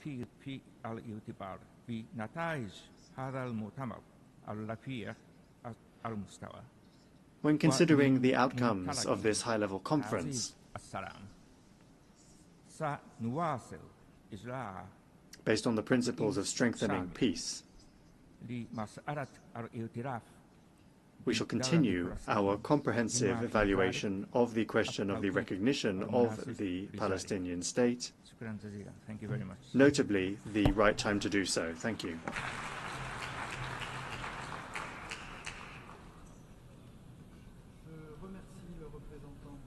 Je remercie le représentant spécial du gouvernement I japonais thank the Special Representative of the Government of Japan and Special Envoy of the Government of Japan for the Middle East peace.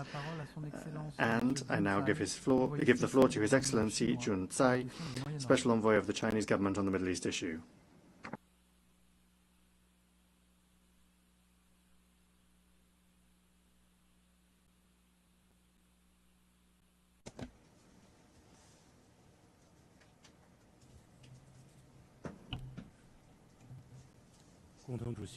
Co-chairs, colleagues, first, on behalf of China, I thank France, Saudi Arabia, and the UN for preparing for the conference.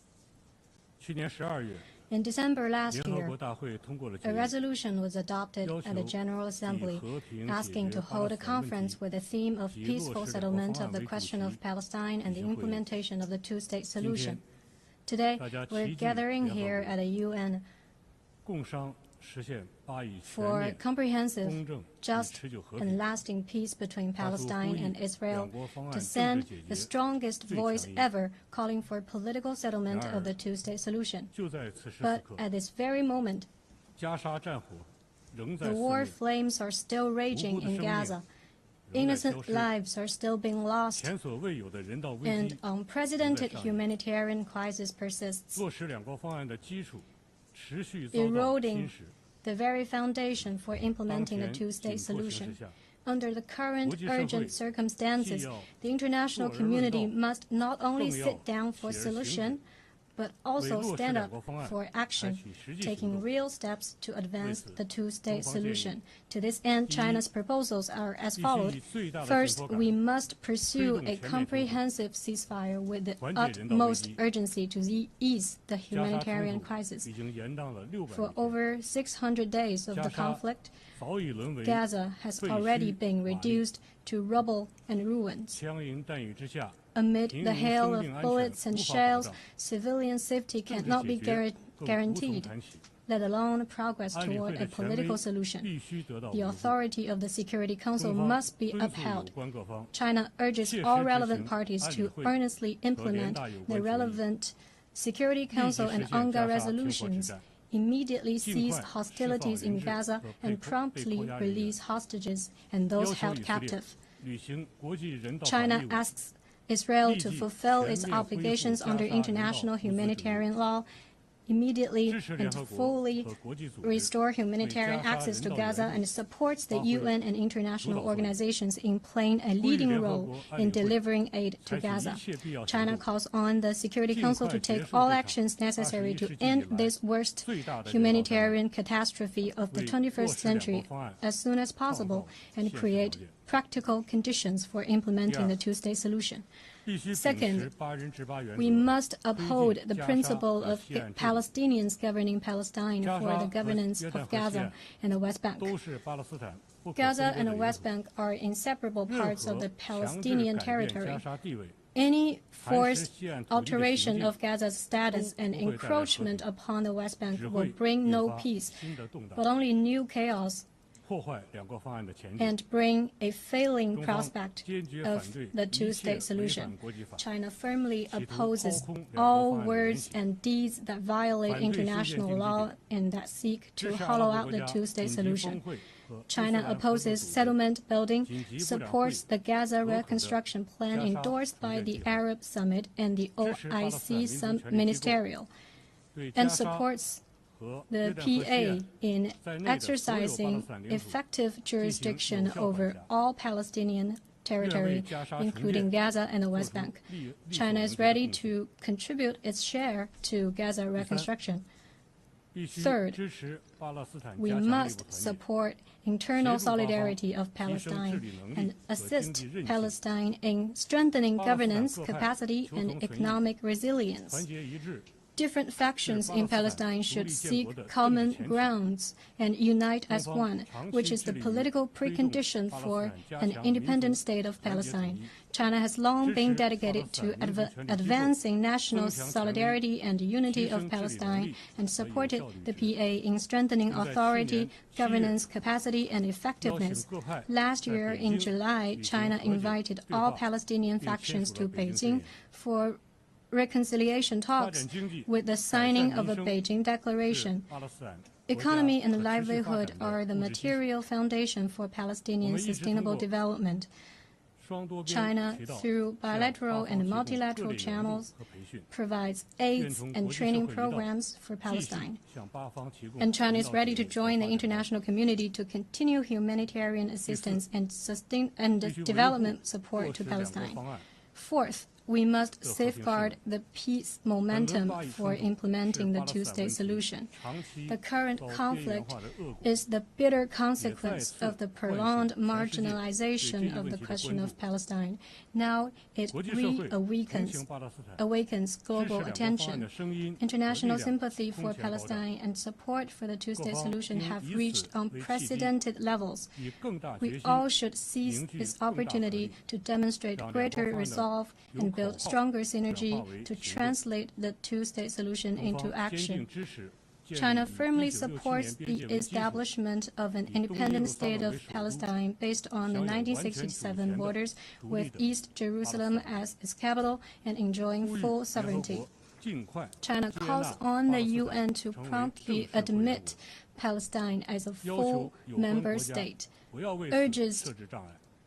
and China urges relevant countries not to set obstacles in the process, and appeals to countries that haven't yet recognized Palestine to do so without delay. Fifth, we must have a vision of common, comprehensive, cooperative, and sustainable security for achieving lasting peace and stability in the Middle East. The question of Palestine is the core of the Middle East issue, while situation in the Middle East also impacts the prospect for resolving the question of Palestine.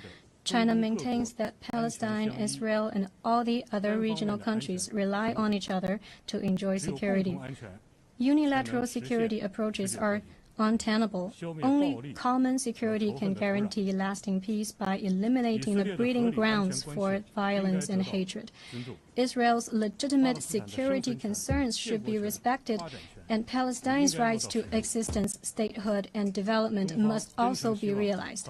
China sincerely hopes to see the peaceful coexistence of regional states at an early date, which will lead to peace, stability, and shared prosperity of the region. China stands ready to work with the international community to play a constructive role in de-escalating the regional tension.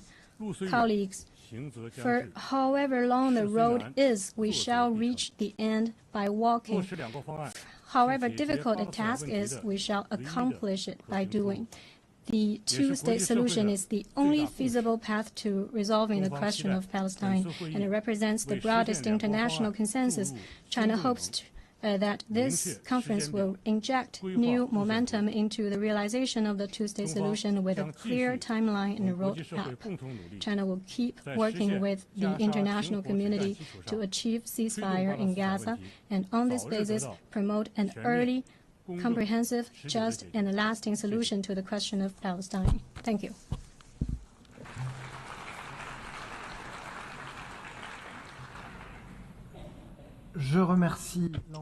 I thank the special envoy of the government of China on the Middle East issue. I now give the floor to His Excellency Armanata Christiawan Nasir, Vice Minister for Foreign Affairs of Indonesia.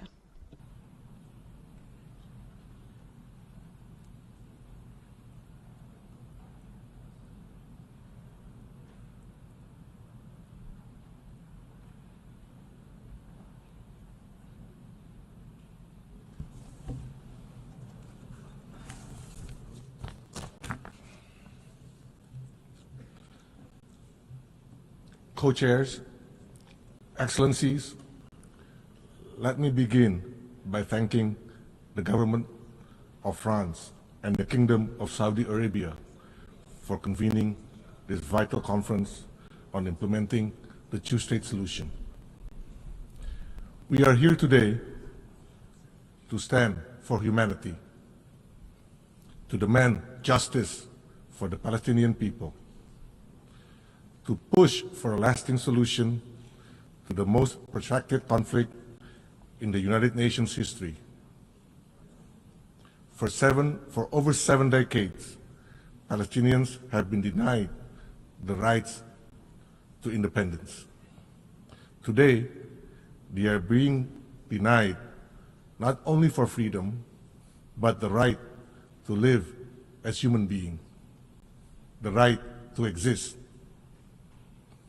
Every day, the toll of human suffering rises.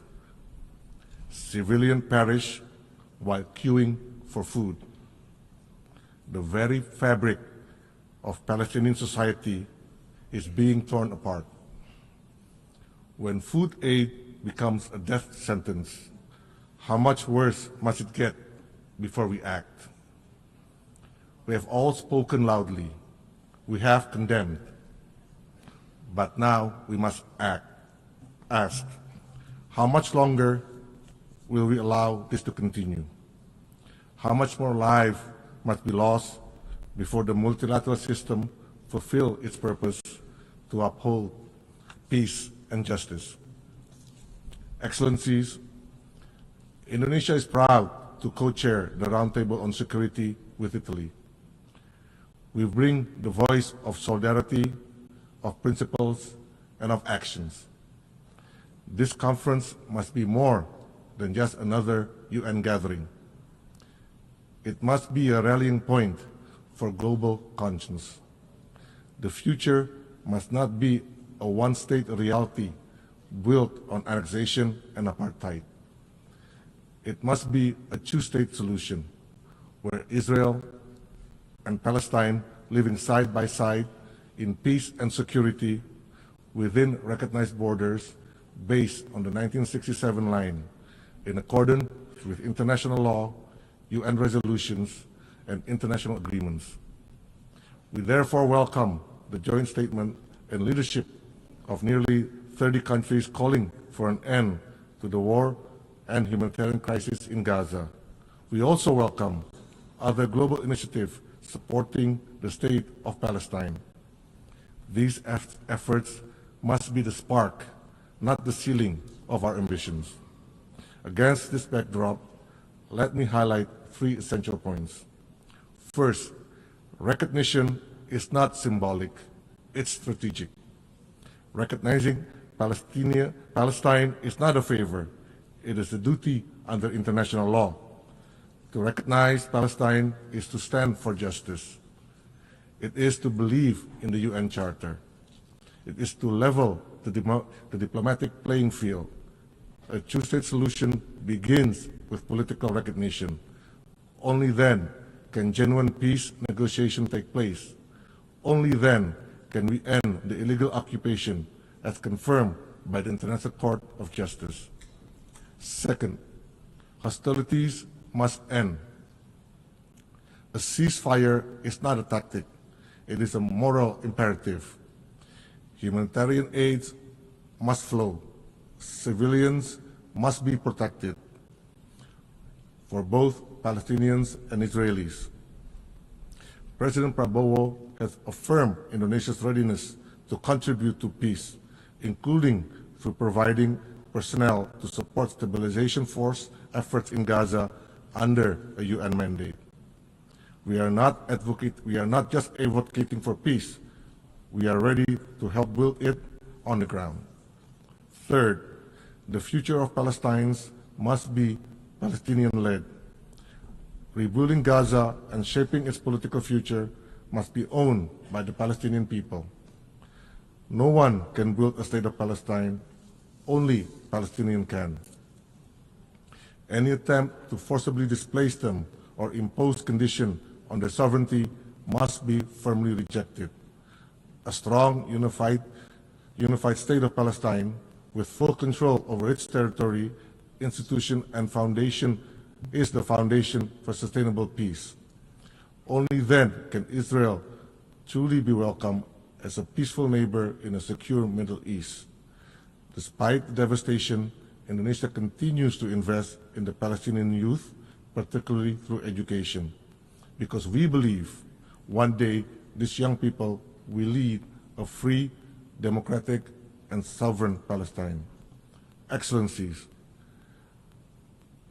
the time has come for decisive, irreversible steps to realize the two-state solutions. Indonesia stands ready to work with all countries to this end. I thank you.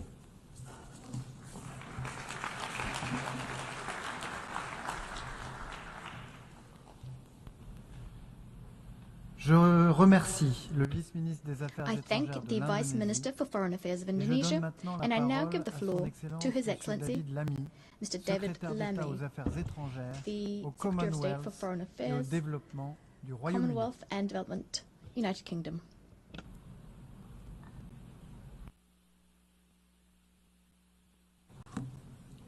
Well, thank you, Chair. We gather today at a dark moment. 660 days since the Israeli hostages were first cruelly taken by Hamas terrorists. There is no possible justification for this suffering and only a clear duty that we help to bring it to an end. The devastation in Gaza is heartbreaking. Children are starving, and Israel's drip feeding of aid has horrified the world. These are an affront to the values of the Charter of the United Nations. Last week, Britain led 28 countries in demanding an immediate end to this terrible war, and we set the region on a path to a better future. That requires not just an immediate ceasefire, but a plan to make it last.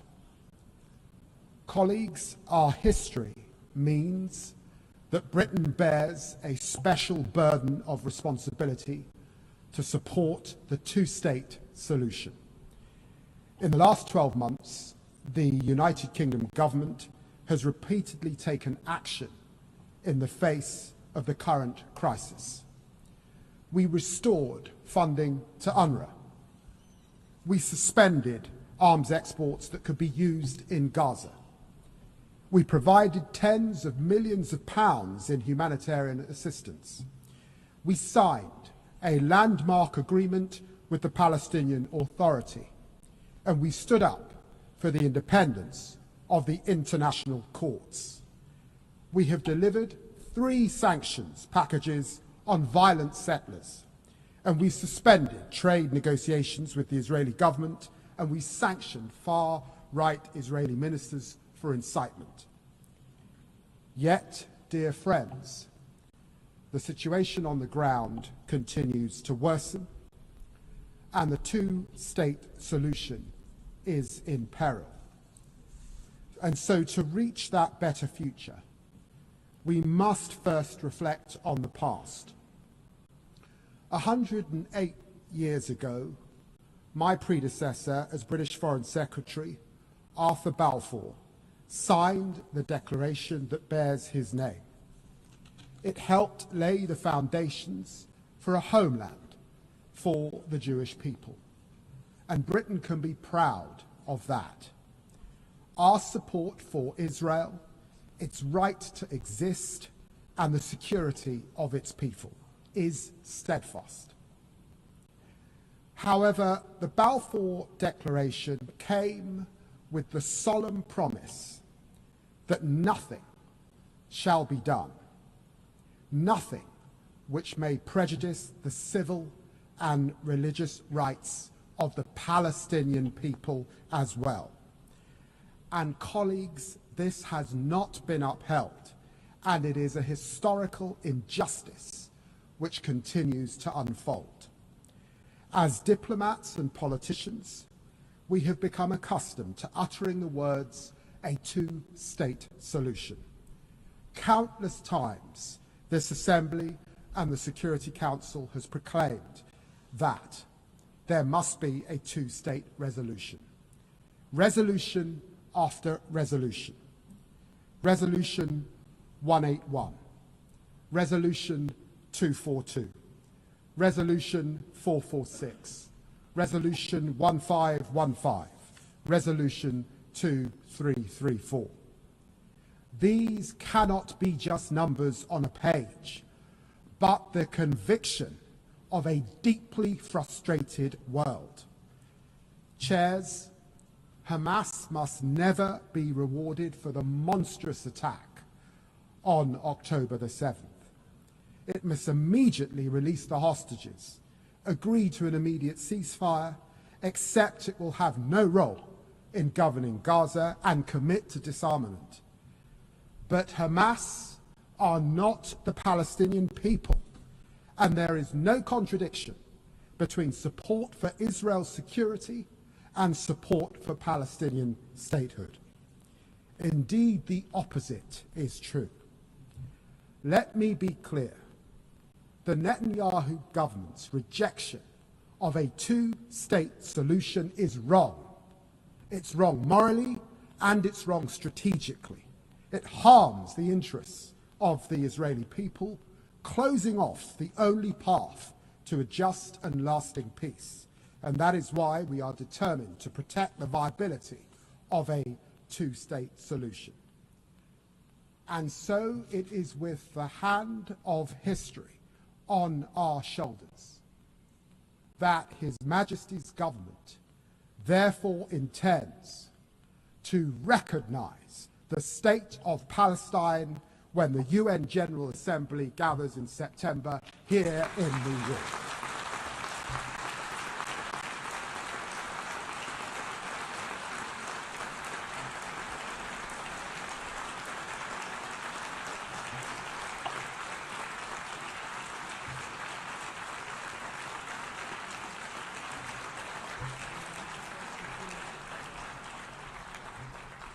Friends, we will do this unless the Israeli government acts to end the appalling situation in Gaza, ends its military campaign, and commits to a long, sustainable peace based on a two-state solution. Our demands on Hamas also remain absolute and unwavering. Before the UN General Assembly gathers, we will take stock of how far the parties have come in meeting these steps. No one side will have a veto on recognition through their actions or inactions. But recognition by itself will not change the situation on the ground. That is why we are taking immediate steps as well, like airdropping humanitarian supplies along with our partners in Jordan, getting injured children into British hospitals, and pressing for the resumption of the United Nations humanitarian assistance. We also believe that a lasting ceasefire requires urgent progress on governance and security in Gaza. We are therefore working with allies on a plan for long-term political negotiations and a two-state solution. Chair, there is no better vision for the future of the region than two states. Israelis living within secure borders, recognized and at peace with their neighbors, free from the threat of terrorism, and Palestinians living in their own state in dignity and security, free of occupation. The decades-long conflict between Israelis and Palestinians cannot be managed or contained. It must now be resolved. Britain is ready to play its full and historic part. Thank you very much.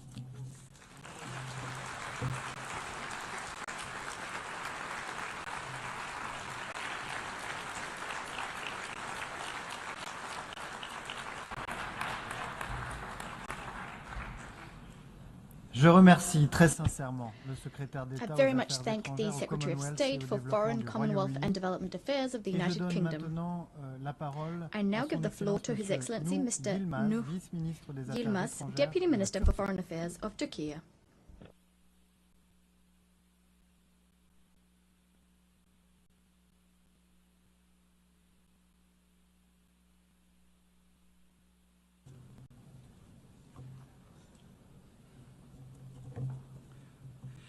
Esteemed ministers, excellencies, dear colleagues, I would like to start by expressing my appreciation to the co-chairs, France and Saudi Arabia, for taking the lead to revitalize the efforts for the implementation of the two-state solution. I also express our thanks to our fellow co-chair, Ireland, in the working group on preserving the two-state solution for its close cooperation. The two-state solution remains central to not only the peaceful settlement of the conflict, but also to preserving sustainable peace and security in the broader region.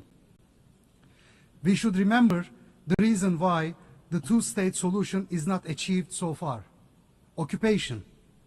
Therefore, any realistic solution has to face with this cruel nature of the occupation. In other words, the root cause of the problem, i.e., the Israeli occupation of the Palestinian territory, should be addressed for any viable solution. Again, let me remind you that the reason why this conference was delayed was Israel's attacks on Iran. This is a testament to the urgency of ending Israel's aggression, expansionism, and policy of strategic destabilization in the region. Israel has strategically been exporting instability to the whole region by seeking for endless wars with hegemonic intentions. No central authority is spared, weakened state structures are sought, failed states are desired and even engineered. That begins and ends with the establishment of a sovereign Palestinian state, based on the 1967 borders with East Jerusalem as its capital.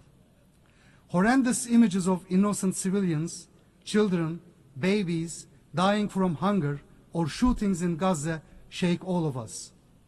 The images that come out of Gaza in the 21st century will haunt humanity for the years to come.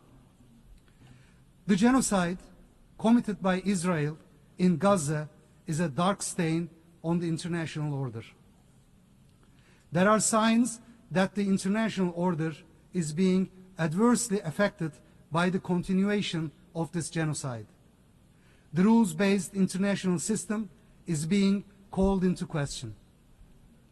An immediate and permanent ceasefire is the most urgent priority. Under the current circumstances, a ceasefire is not possible if the aggressor is not forced to do so. As the international community, we have the obligation to put an end to this man-made human catastrophe. For that, we have to collectively put together more pressure on Israel. For this, the recognition of the State of Palestine is the most imminent step to take by all those who have not yet done so. Within this framework, we welcome all recent moves for recognition. Aside from these urgent political steps, we should also help the Palestinian Authority in capacity building in all possible ways. In parallel to that, reconstruction efforts must be started without delay.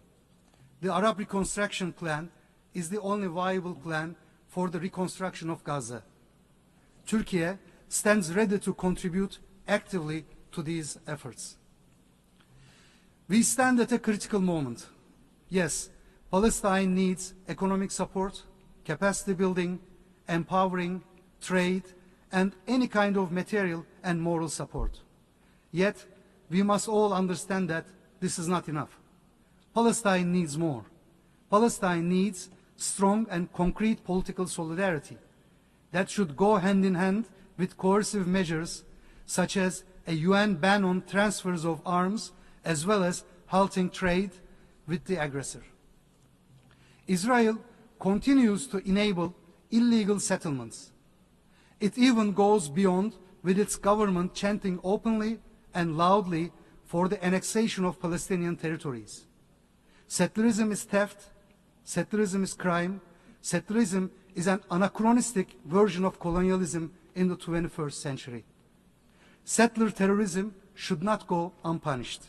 Settlers and their enablers must face consequences.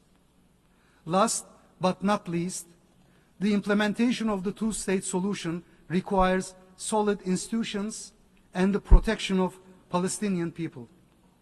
Thus, supporting the Palestinian Authority and preventing Israeli actions aiming to uproot the Palestinian nation from their homeland are crucial for any credible roadmap for Palestinian statehood.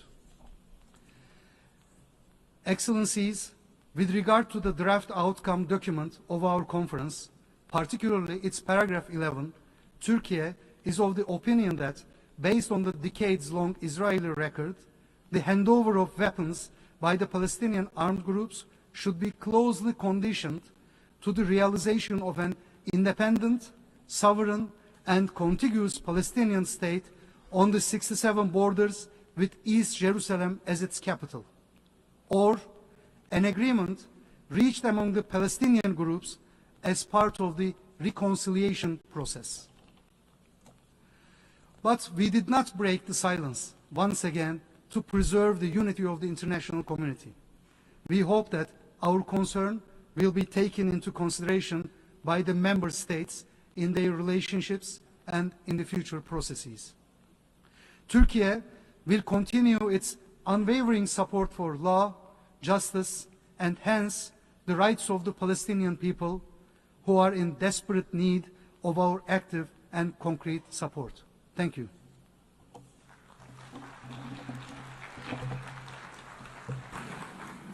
I thank His Excellency the Vice Minister of Turkey, and I now give the floor to Mr. Emir Higgins, the Minister of Ireland. Thank you very much.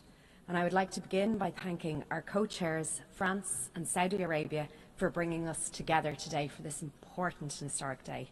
On behalf of Ireland, I reaffirm our unequivocal support for advancing the two-state solution. I endorse the conference outcome document, and I encourage other UN members to do the same. I welcome the announcement by France that it will recognise the State of Palestine, and I acknowledge the statement we've just heard from the United Kingdom. As we meet here today, Palestinians in Gaza are enduring unconscionable suffering. The humanitarian situation has reached catastrophic levels. Mass starvation is spreading across the Gaza Strip. Babies are dying because of a man-made famine. Violence, thirst, starvation are killing people every day. We are seeing the destruction of homes, of hospitals, of lives. The July IPC hunger classification, which was published today, tells us the worst-case scenario of famine is now unfolding in Gaza. The humanitarian system in Palestine is crumbling right when it is needed the most. Israeli hostages remain in captivity with immense suffering for them and their families. And let me reiterate Ireland's unequivocal condemnation of the heinous terrorist attack by Hamas on Israel on the 7th of October. We urgently need to see a ceasefire, and we urgently need to see the release of all hostages. I thank Egypt, Qatar and the United States for their efforts in securing progress as mediators. There must be an influx of life-saving aid to the people of Gaza. Humanitarian pauses and corridors are long overdue, and they are the bare minimum of what is required. Israel must let aid enter Gaza in sufficient quantities and let the UN and humanitarian organisations do their life-saving work. But instead, people are being killed trying to access aid. Children are starving before our eyes. Aid workers have been killed. This appalling situation shames us all. It is an affront to our common humanity, and it is an affront to the charter of this very organisation. For decades, we have known the only path to a just and a lasting solution to the Israeli-Palestine conflict is the two-state solution. Two states, Israel and Palestine, living side by side in peace and in security. But for decades, we've seen collective failure to take collective and meaningful action. Today, to those suffering in Gaza and in the West Bank, the two-state solution must seem out of reach. But it cannot be. It cannot be about the long term. It has to be about the here and now. It has to be about today. And the two-state solution is key to achieving the most urgent goal, securing an immediate and sustainable ceasefire and the release of all hostages. The two-state solution is indispensable because it would deliver long-term peace, stability and security for the region as a whole.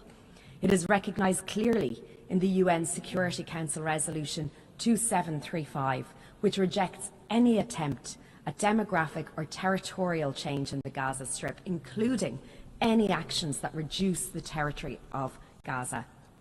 And it also reaffirms the importance of unifying the Gaza Strip with the West Bank under the Palestinian Authority. And yet, these principles are flouted with total impunity. We cannot stand by. We must demonstrate more clearly that we afford equal value to the security of Israelis and Palestinians. We, the international community, must act. We do not underestimate the difficult journey that lies ahead. In Ireland, we know this from our own experience of overcoming conflict. As former President Mary Robinson said yesterday, the arc of peace is long. And while each conflict is different, Ireland stands ready to share our relevant experience from our peace process. Ireland recognised the State of Palestine last year. We did that because we believe in the equal right to self-determination, to peace, to security and to dignity for both Israelis and Palestinians alike.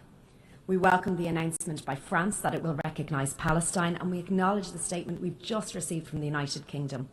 We encourage other countries to recognise Palestine.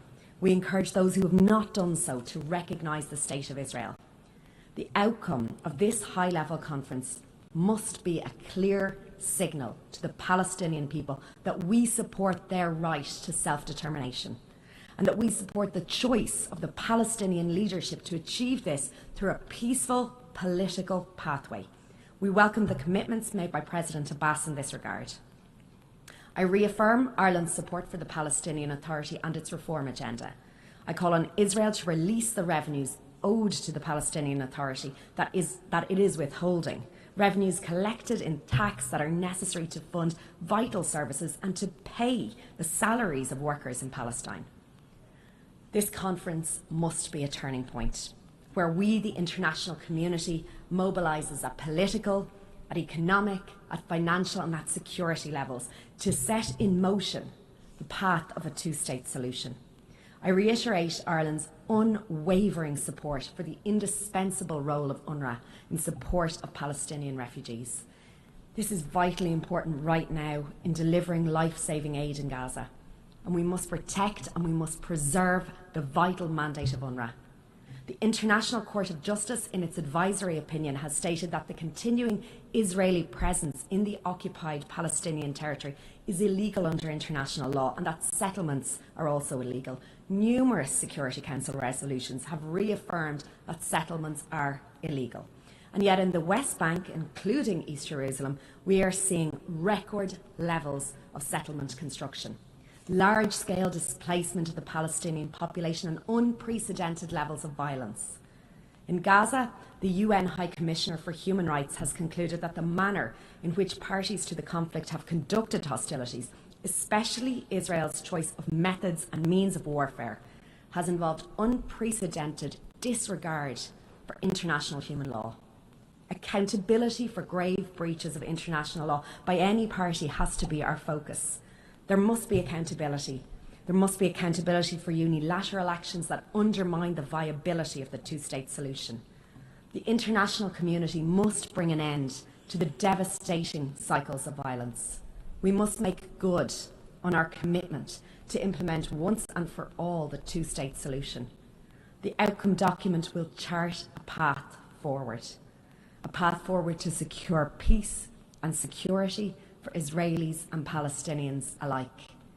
And now we must seize this opportunity before it is too late. Thank you.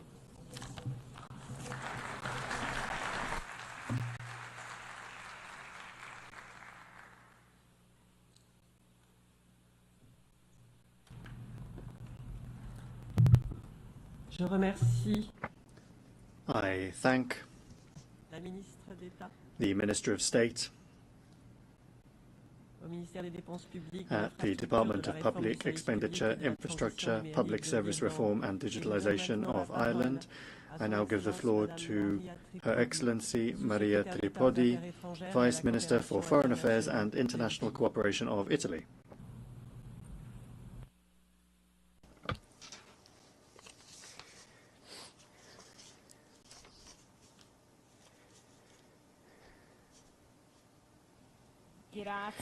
Thank you, Mr. President of the General Assembly,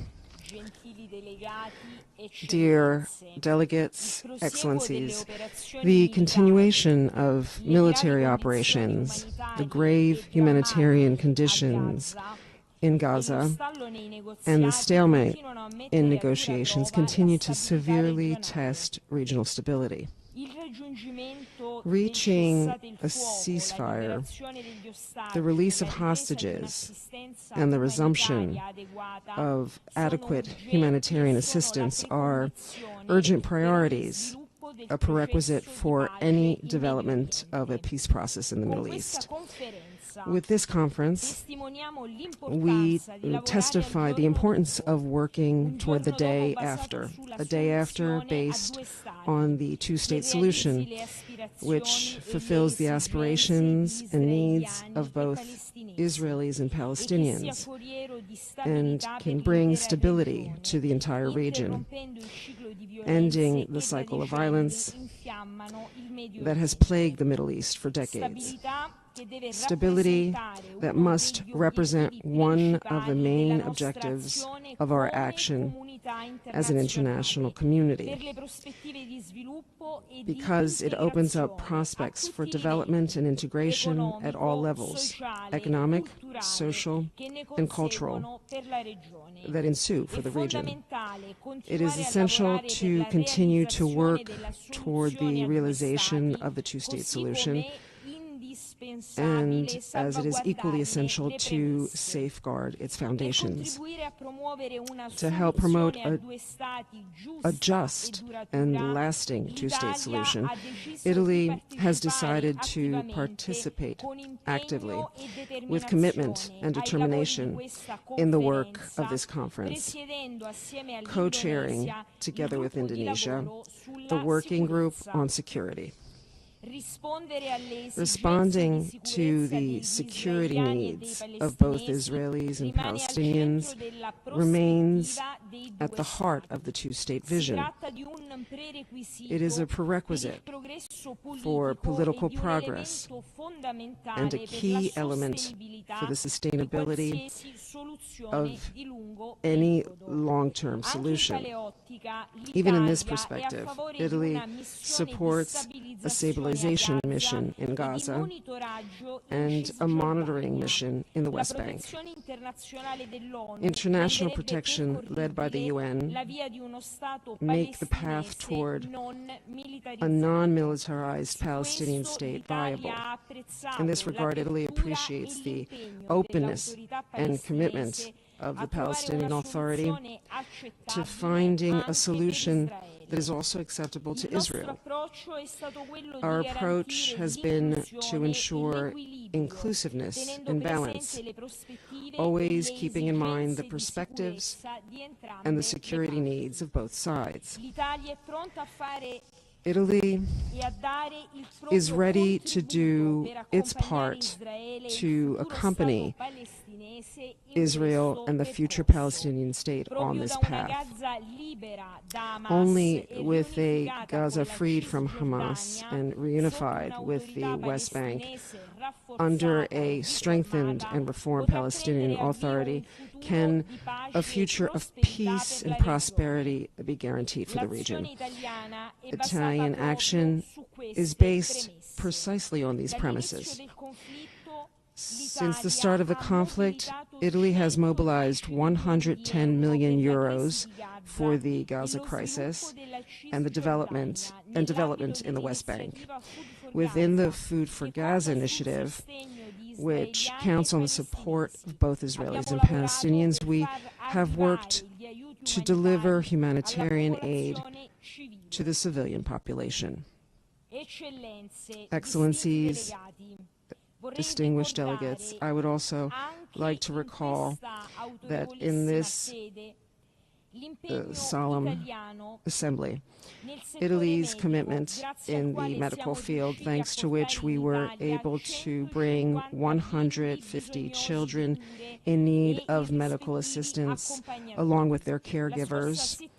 Last week, Italy wholeheartedly endorsed, together with another 3 other partners, a joint declaration on Gaza and the occupied Palestinian territories, in which we reiterated the condemnation of restrictions on the flow of humanitarian aid. In the declaration, we underscore the importance of avoiding actions that could undermine the two-state solution, with particular attention to the West Bank, which is an essential premise to it.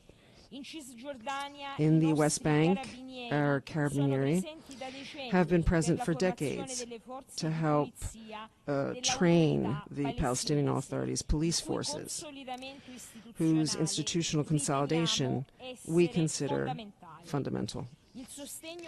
Our support to the Palestinian Authority also comes through our participation in the processes of the European Union, which approved a program worth 1.6 billion euros to help the Palestinian Authority provide services to the civilian population, as well as to facilitate the economic recovery of the Gaza Strip and the West Bank and support their private sector. In conclusion, the work of this conference reminds us that achieving the two-state solution requires a complex and structured effort that must aim to build mutual trust between both sides, a trust that is, to our minds, the only real guarantee of a lasting and stable peace. Thank you.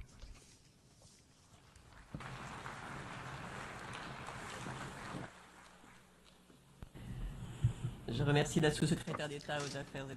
thank the Vice Minister for Foreign Affairs and International Cooperation of Italy. I now give the floor to His Excellency Florian Hahn, Minister of State at the Federal Foreign Office of Germany.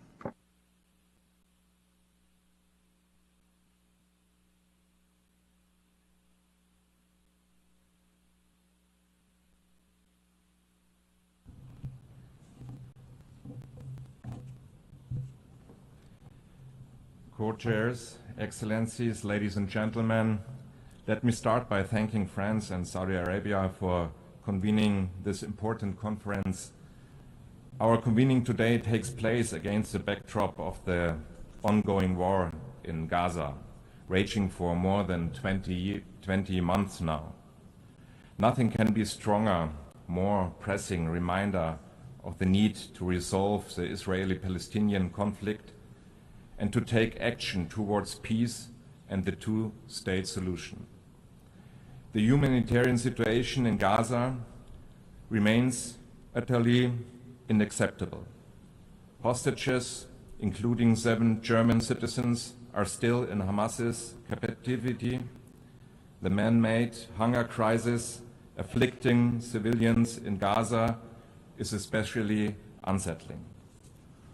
All this will have irreversible consequences for generations. Germany, therefore, demands immediate, safe, rapid, unhindered, and sustained access by the UN and humanitarian organizations, an immediate ceasefire, and the unconditional release of hostages now. More than 600 trucks are waiting in Al-Arish at the Egyptian border alone, and Germany committed up to $350 million in humanitarian assistance since October 2023 to operations in the Palestinian territories.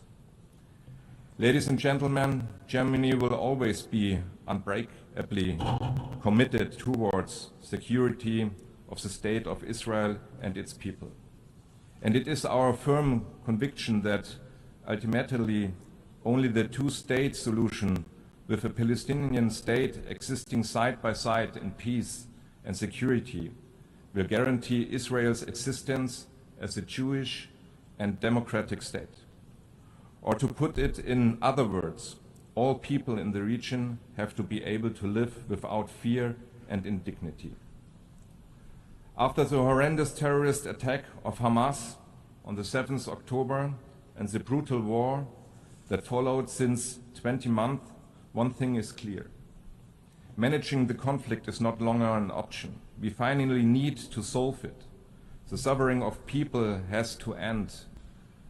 We therefore appreciate that discussions on the day after in Gaza are a key part on this conference.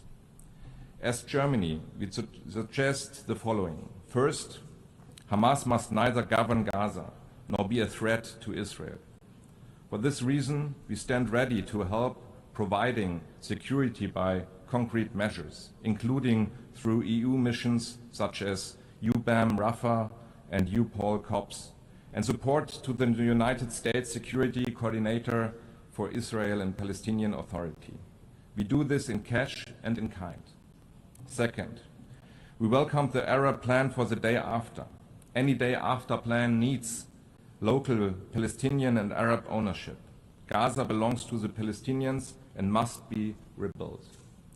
Third, we state loud and clear that the Palestinian Authority, as sole legitimate representative of the Palestinian people, must play the key role in the future governance arrangement. For this reason, let me confirm that Germany stands ready to play an important role in the reconstruction of Gaza and supports the international efforts of Egypt and other partners. We are considering to co-convene a reconstruction conference soon after the ceasefire is achieved. Ladies and gentlemen, it is our clear policy to protect the viability of the two-state solution. We push back against any attempt to weaken or destroy it, be it on the ground or in the political sphere. For this reason, three legal arguments in line with long-standing EU positions are key to our policy. First, we do not and will not recognize any changes to the 1967 borders unless agreed upon by the parties. Second, we consider Israeli settlements in the occupied territories unlawful and a serious obstacle to peace. Third, we respect the ICJ's advisory opinion of the 19th July 2024 and act in line with its stipulations. Ultimately, we want to see an independent, democratic, and viable Palestinian state existing side by side in peace and security with Israel. Two remarks. This state needs to be built, not just declared. The building of this state has to be made possible, not impossible. For this reason, we contribute every single day in cash and in kind to building the foundations of the future Palestinian state. First, the total value of our ongoing bilateral development cooperation with the Palestinian Authority amounts to more than $1 billion in total. We work for better institutions, efficient Palestinian municipalities, and improved water services and infrastructure. Second, we strengthen the Palestinian economy through education, vocational training, and the work programs, and we call on Israel to release this tax revenue which belong to the Palestinian Authority under the provisions of the Paris Protocol.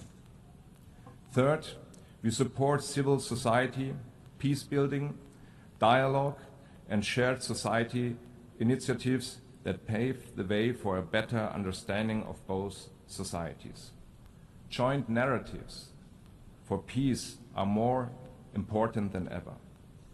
Ladies and gentlemen, even if it seems like a very remote perspective, while there is a war in Gaza and while there are very negative trends in the West Bank, a two-state solution must be negotiated by Israel and the Palestinians.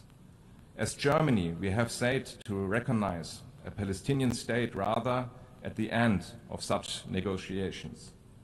This is still our position, but we do see that Israeli policies are currently pointing in the opposite direction. This is utterly wrong and not serving Israel's long-term security interests. We therefore urge Israel to engage in the political process for a two-state solution, which is launched with the conference today. This is a way to achieve lasting peace and lasting security. Thank you very much.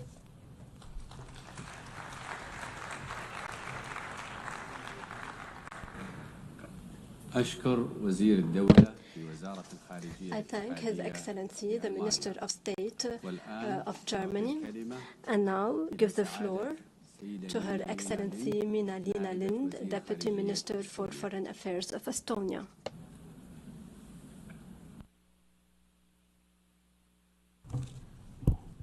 Co-chairs and colleagues, let me add Estonia's voice to some very important statements already made during this conference. So as we are living in a world increasingly shaped by conflict, the international rules-based order with the UN Charter at its core is under growing strain. One of the clearest and most painful examples in the ongoing conflict between Israel and Palestine It stands as a symbol of our collective failure.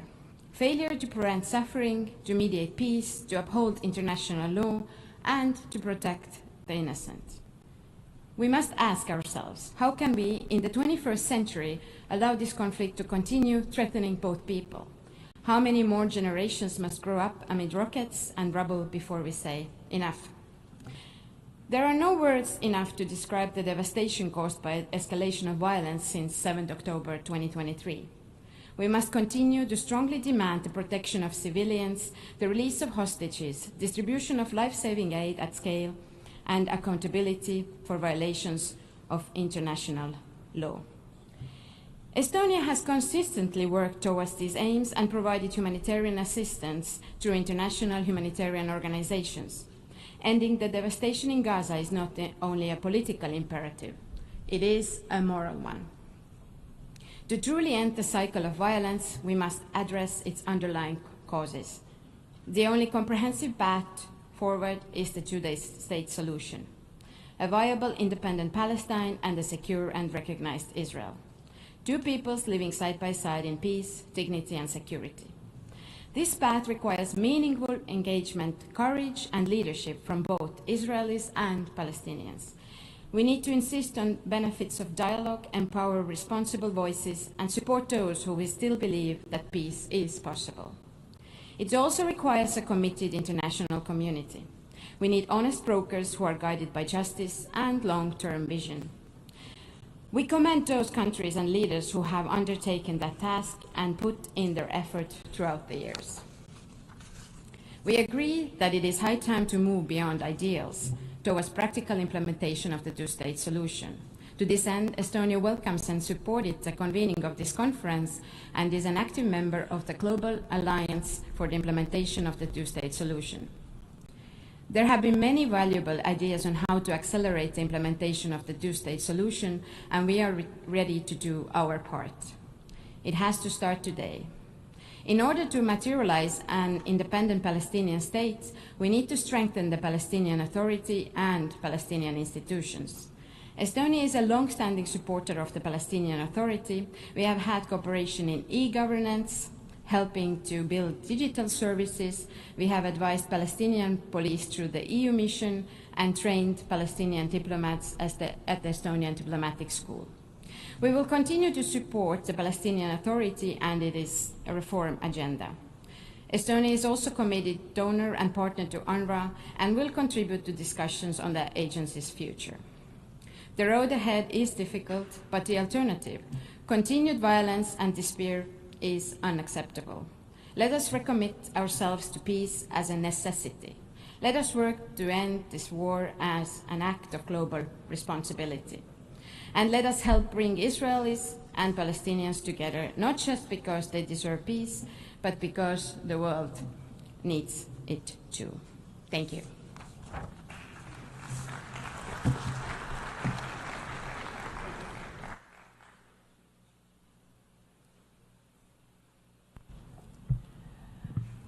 I thank the Deputy Minister for Foreign Affairs of Estonia, and I now give the floor to His Excellency Herbert Scheibner, Special Envoy of the Republic of Austria for the Two-State Solution Conference.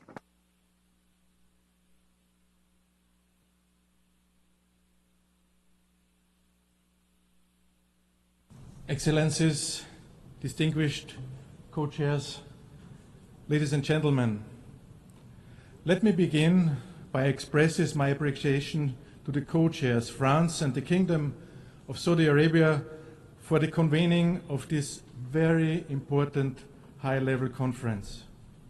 Austria remains firmly committed to a comprehensive, just and lasting peace in the Middle East, a peace in which two democratic states, Israel and Palestine, live side by side in peace and security within secure and international recognized borders.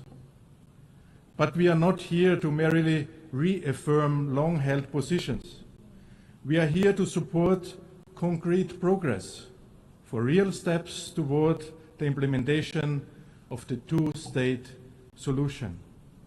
Sadly, the already distant prospects for a lasting peace have moved even further out of reach ever since the horrendous terror attack by Hamas on 7th of October. And we should never forget this.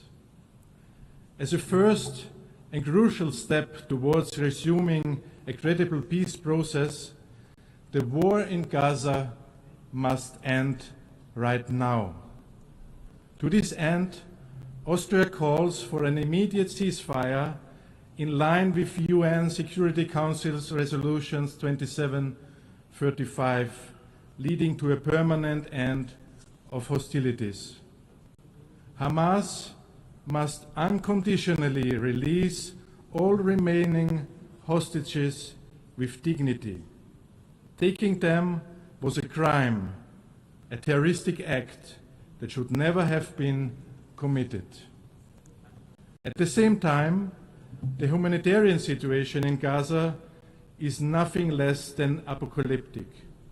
Too many civilians, too many children have lost their lives in vain. The suffering of the civilian population must stop. Abiding by international humanitarian law is not optional. In an effort to alleviate the dire crisis, Austria has provided over 67 million euro in humanitarian aid to Gaza and the conflict-ridden region since hostilities began. We welcome the understanding reached between the European Union and Israel to significantly improve the distribution of aid and call for its full and swift implementation. Moreover, the United Nations and the ICRC must be fully involved in the distribution of aid. A mechanism that does not comply with the humanitarian principles and puts vulnerable people at risk defies its own purpose. The reported killing of over 1,000 Palestinians seeking aid is horrifying and unacceptable. Stabilizing both the security and humanitarian situations is a prerequisite for a second phase, the medium-term perspective. This second step is the reconstruction effort and economic support. For us, it's clear. Gaza is and will remain Palestinian. Any calls for displacement or annexation of Palestinian legal land are illegal and will not only lead to more chaos and violence in the region. But the most difficult question remains: how can a pragmatic and realistic governance arrangement be ensured for Gaza under the Palestinian Authority, in which Hamas plays no role and is fully disarmed, posing no threat to Israel? Austria welcomes the initiative of the Arab countries to present a plan for the reconstruction of Gaza.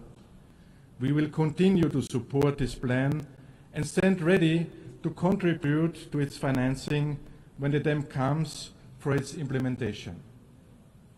Austria, also via the European Union, will continue to support the Palestinian Authority to help it address its most pressing needs, build international capacities, and implement its reform agenda.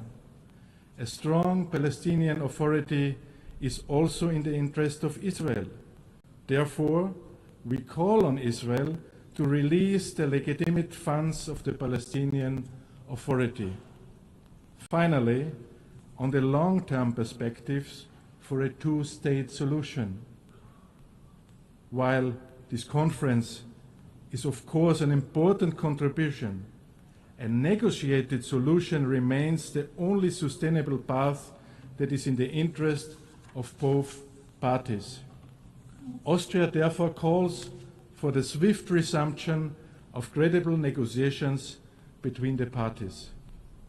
Austria continues to support the Palestinian people's right to self-determination and the establishment of a democratic, viable, and continuous Palestinian state.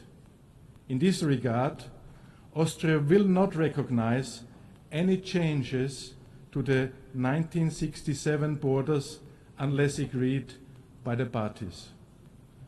Austria rejects any unilateral attempts to undermine the prospects for a two-state solution. The expansion of settlements in the occupied Palestinian territories is a clear violation of international law and an obstacle to peace. We demand that Israel holds all construction of additional settlements. The legitimate security concerns of Israel must represent a key consideration of any process leading to a two-state solution. All actors in the region must clearly reject any kind of terrorism. Excellencies, Austria's commitment to peace is unwavering. The international community has a clear role to play to enable, to support, and to hold all parties accountable. You ever can count on Austria to continue to stand always on the side of peace. Thank you very much.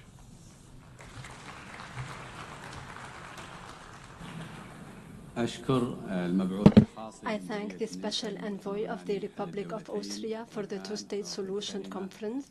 I now give the floor to His Excellency Arjus Ursuljiks, Parliamentary Secretary of the Ministry for Foreign Affairs of Latvia.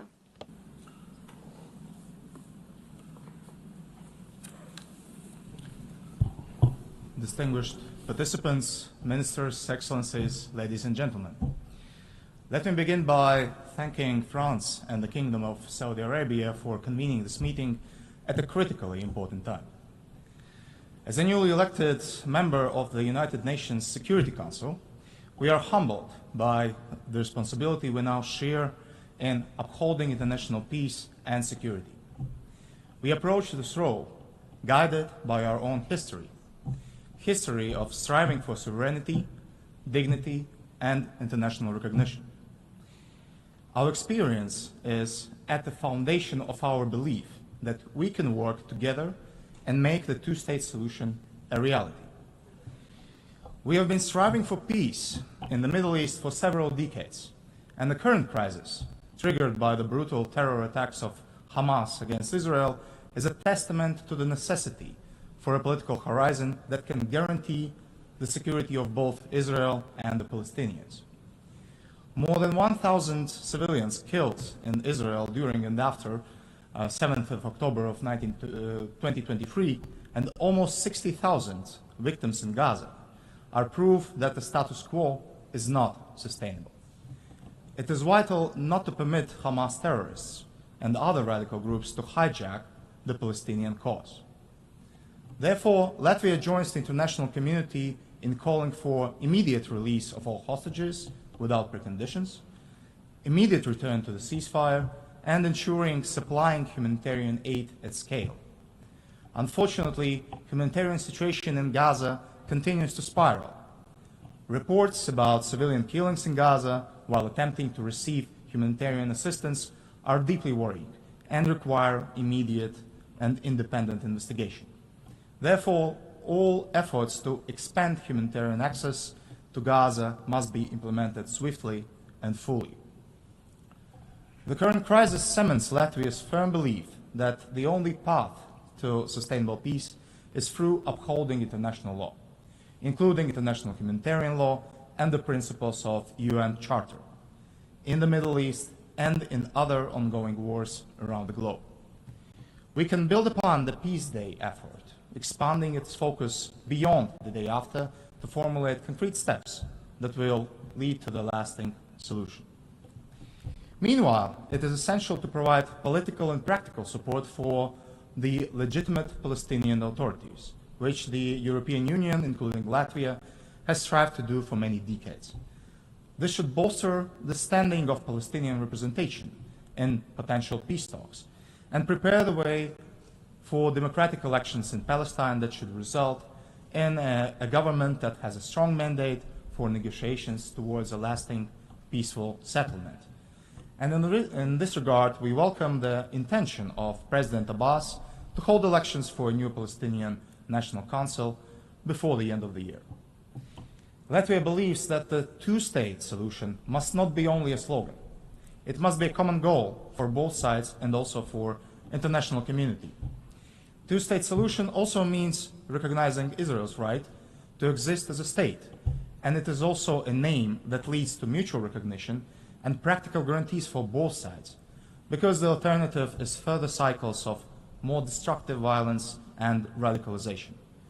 So let me take the opportunity to welcome the current conference once again as a crucial step towards building a roadmap that leads to the realization of the two-state solution.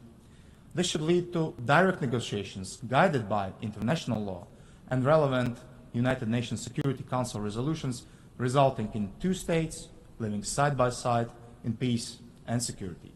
Thank you.